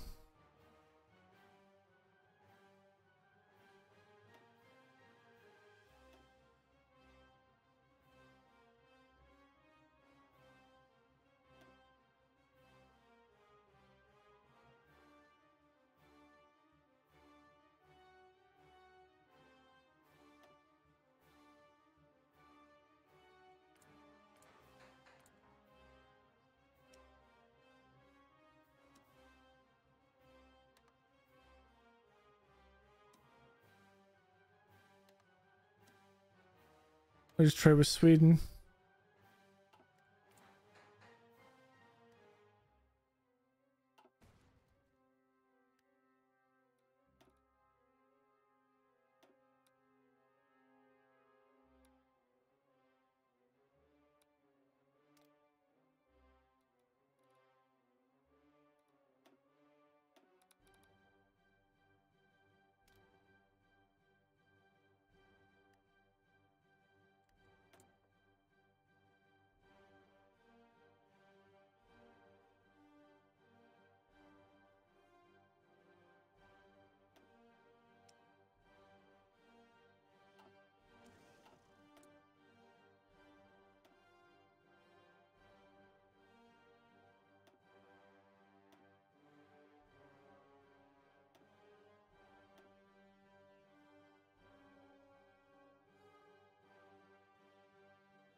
Horse transport.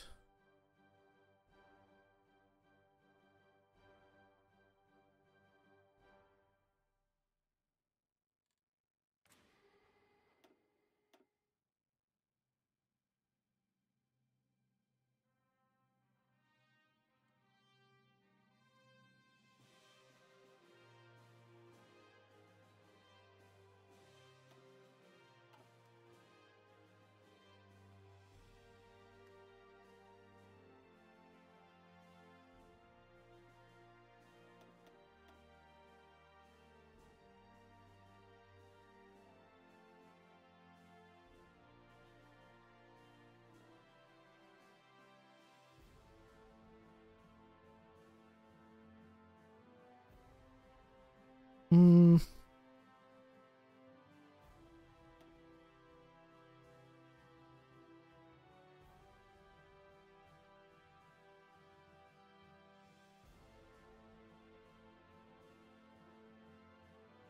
Think from a standpoint of how much I actually need.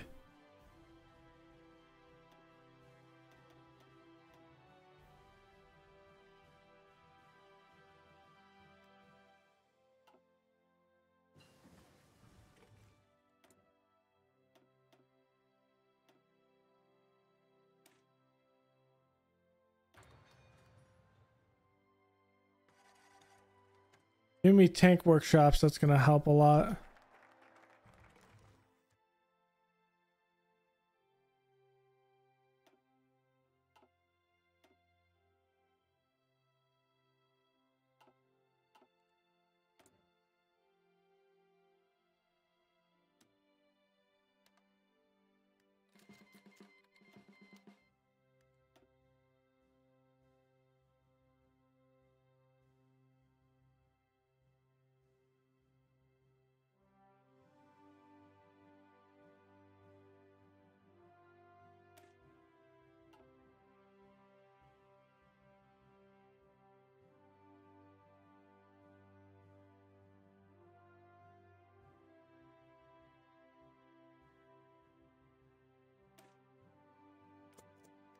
Let's defend China.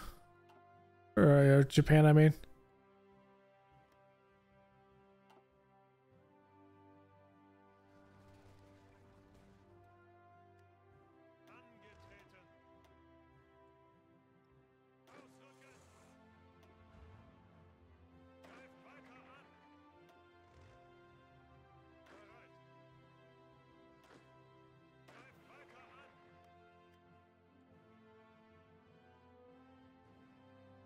Over tank protection, air capacity.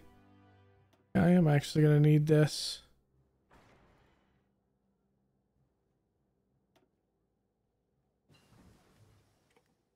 The Vulcan Condor, that's going to allow me to grab this with the naval bomber. It is 1940. Is there...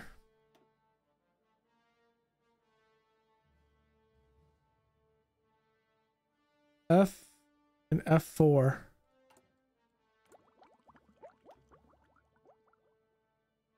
I actually do need that. That would allow me to get it faster. Let's grab this naval bomber.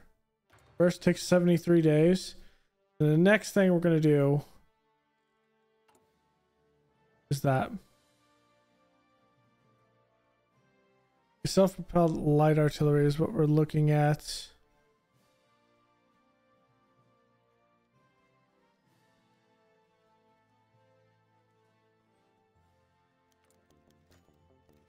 There's 4 volunteers.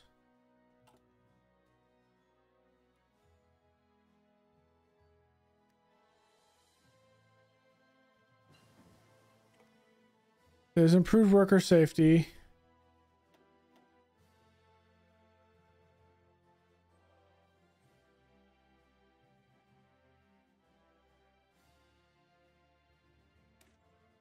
The recruitable population percentage, it goes up just a tad, but it will be helpful.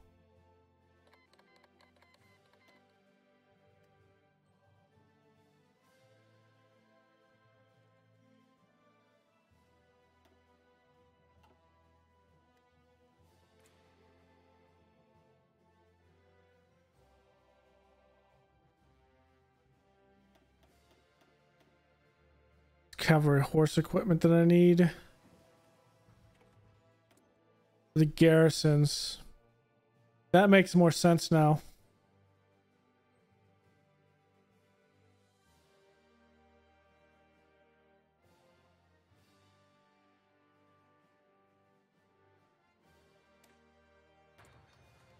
Get a special forces bit there. Okay, there's defend Japan.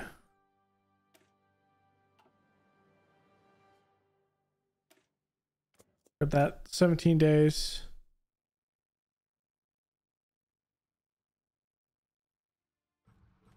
Which we'll use with that to grab that.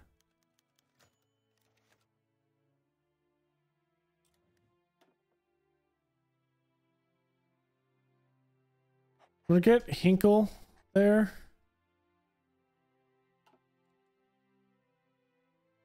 Depending, I might have to scrape a little bit more into my manpower.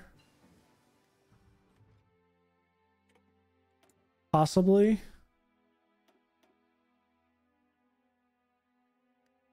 Let's wait until we get that tech. This one, the bonus.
Designed at the same time as the 38L42 and available for production in 1940.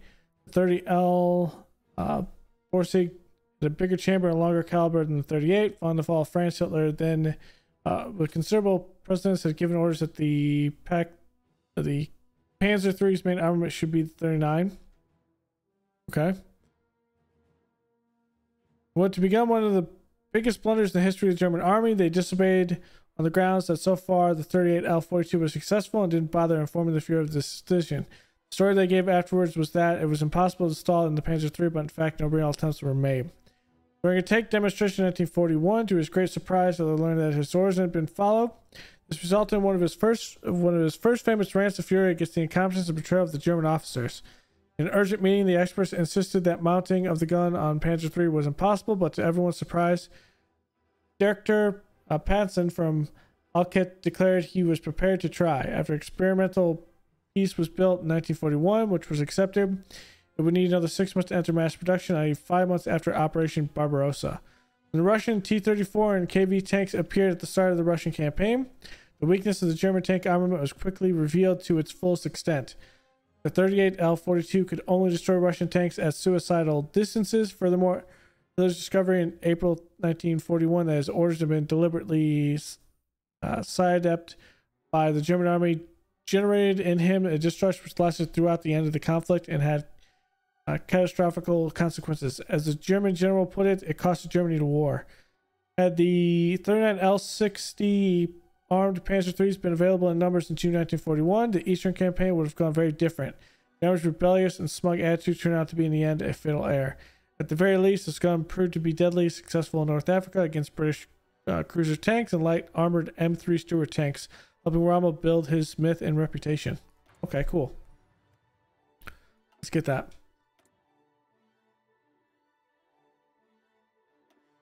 Next thing I'm going to do with this, I'm going to grab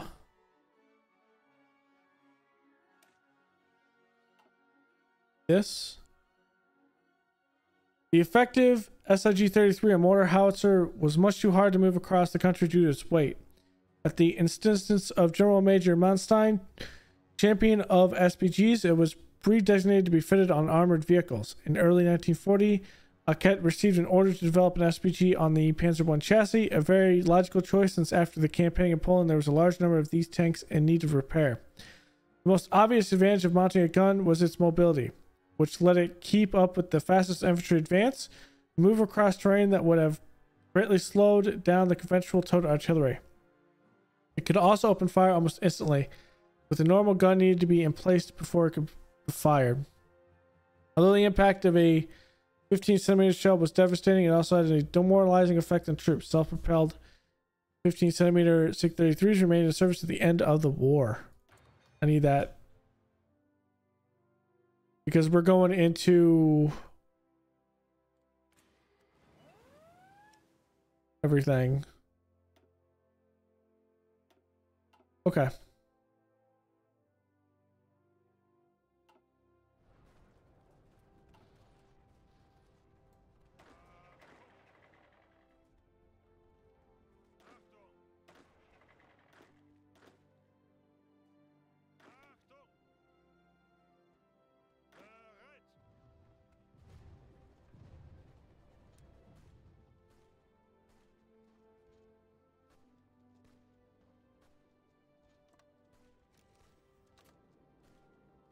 He's up now.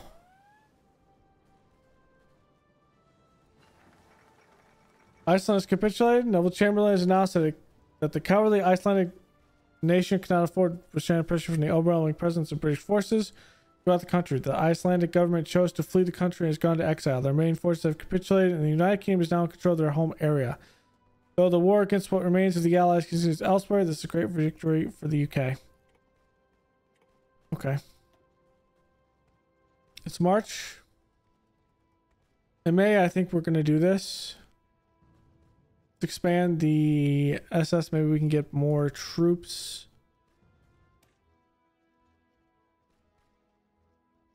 What is our fleet use now?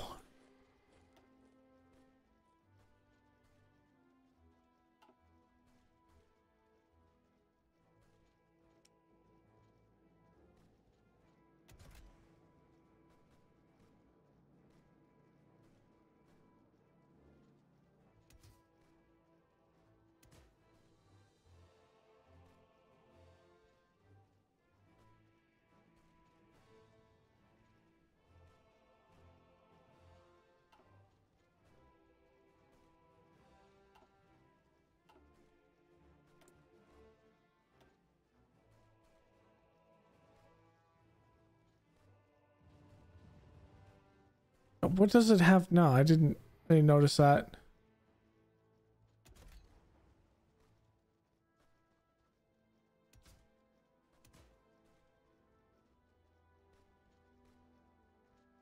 Okay, so what is the advantage between these two then?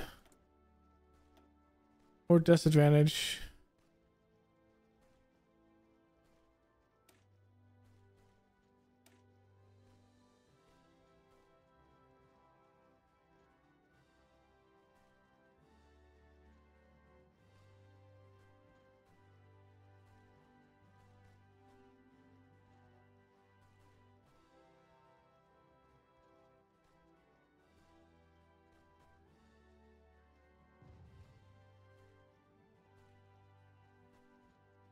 Ah.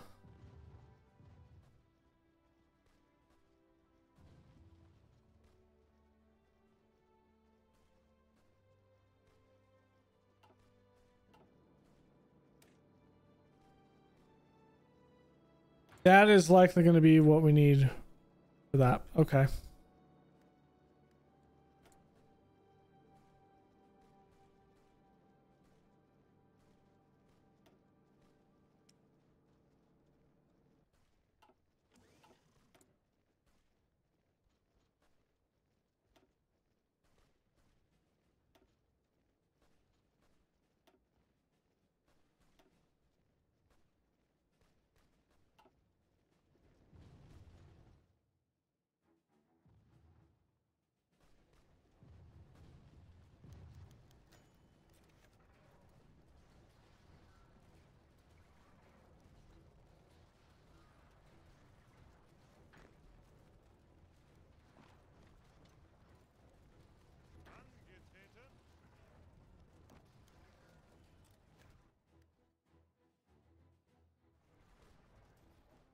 All right, we ready?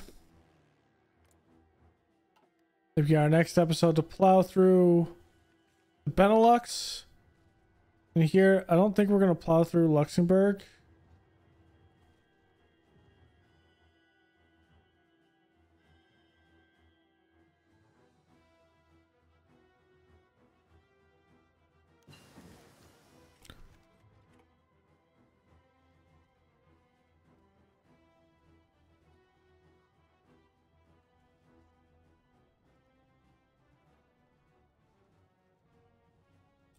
I'll let them have a license.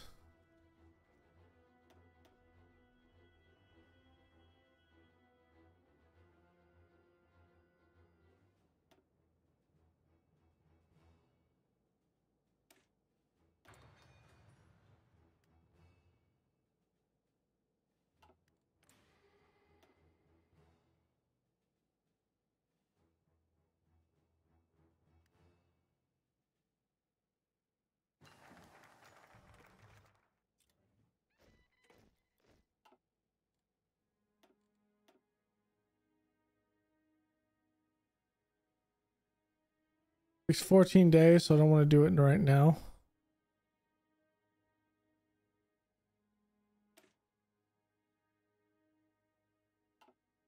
The one that's about 20 days.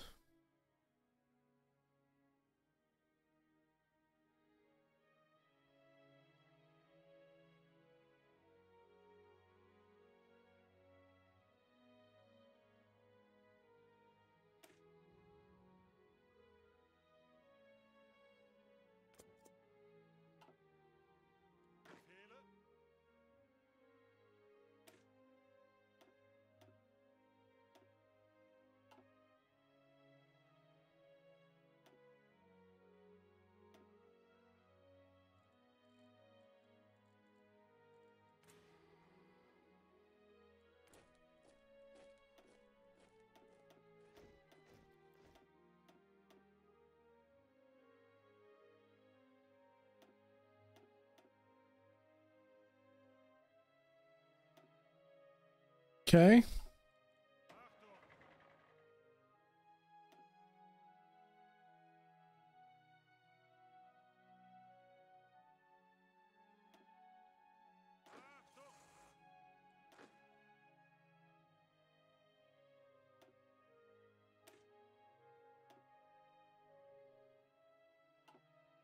Wow, that is a full-fledged infantry.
Where are the other...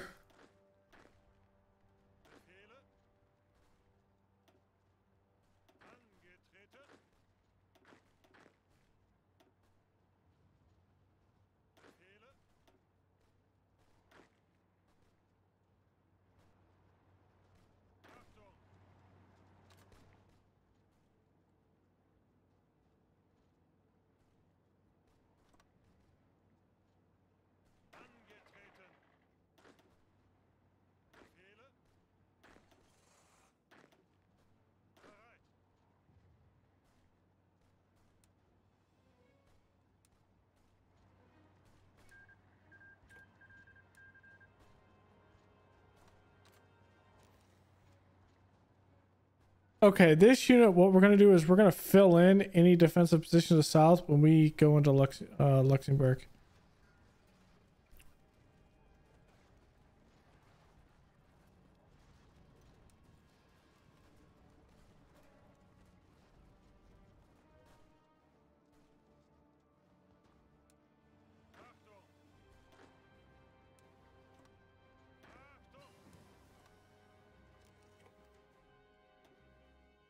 Okay.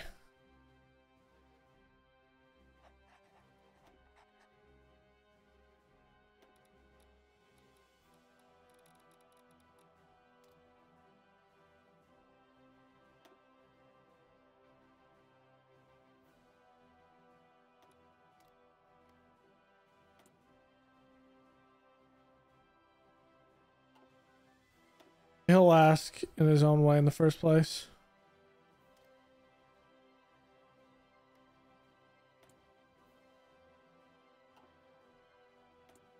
Let's get this done.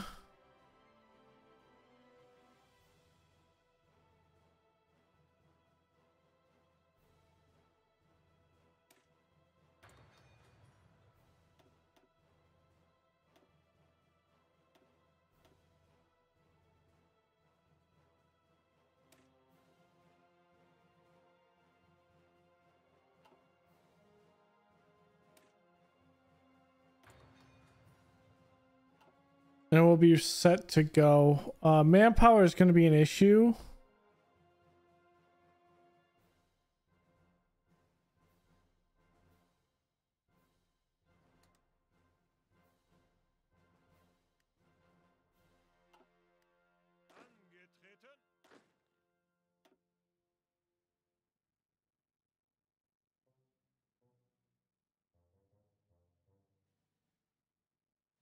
Should have...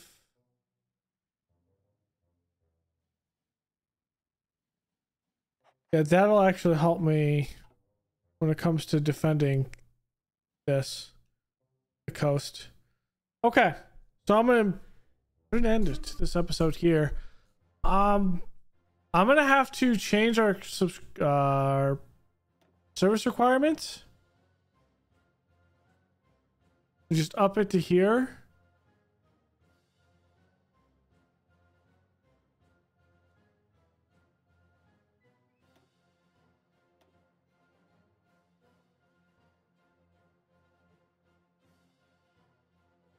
I think that's ultimately what we'll do. So then we'll have enough to deal with this. Because at the end of the day, what it comes down to is we need to be able to probably field everything in this command with trucks.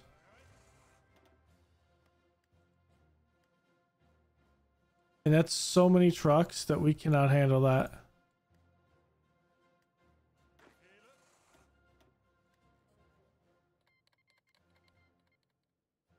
That's a lot of heavy trucks. Wait, was that a war? It was.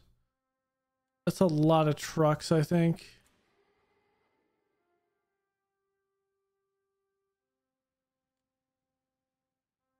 Like 1,000. It's these trucks.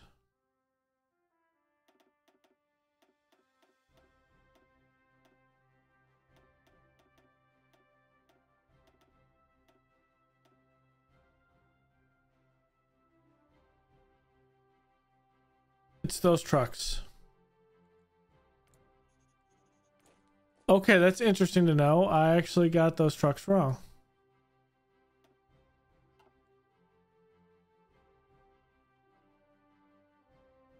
Okay.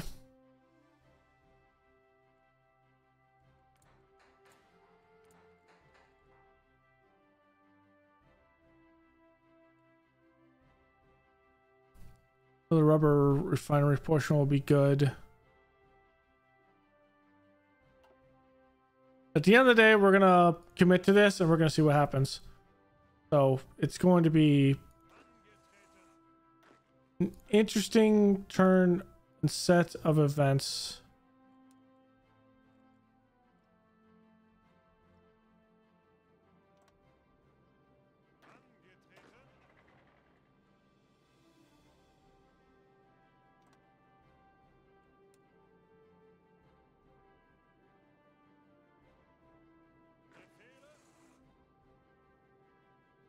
I want to set this up before I do this.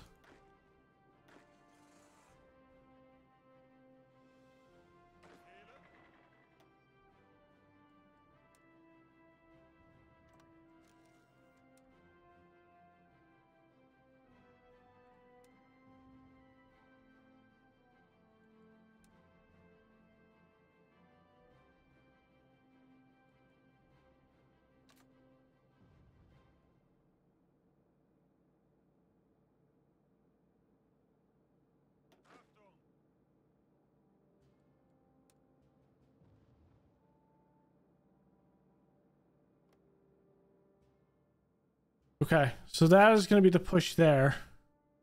These 16 divisions are going to try to push this. And the tanks are going to go through Luxembourg, and I'm going to see if I can get...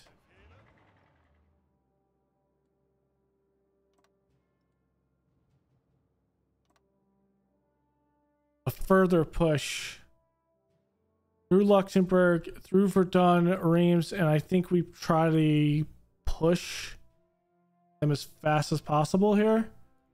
I don't know what their current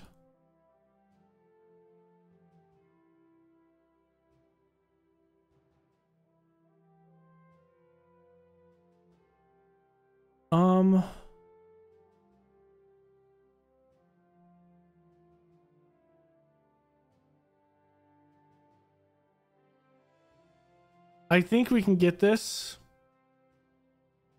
at 50% or less.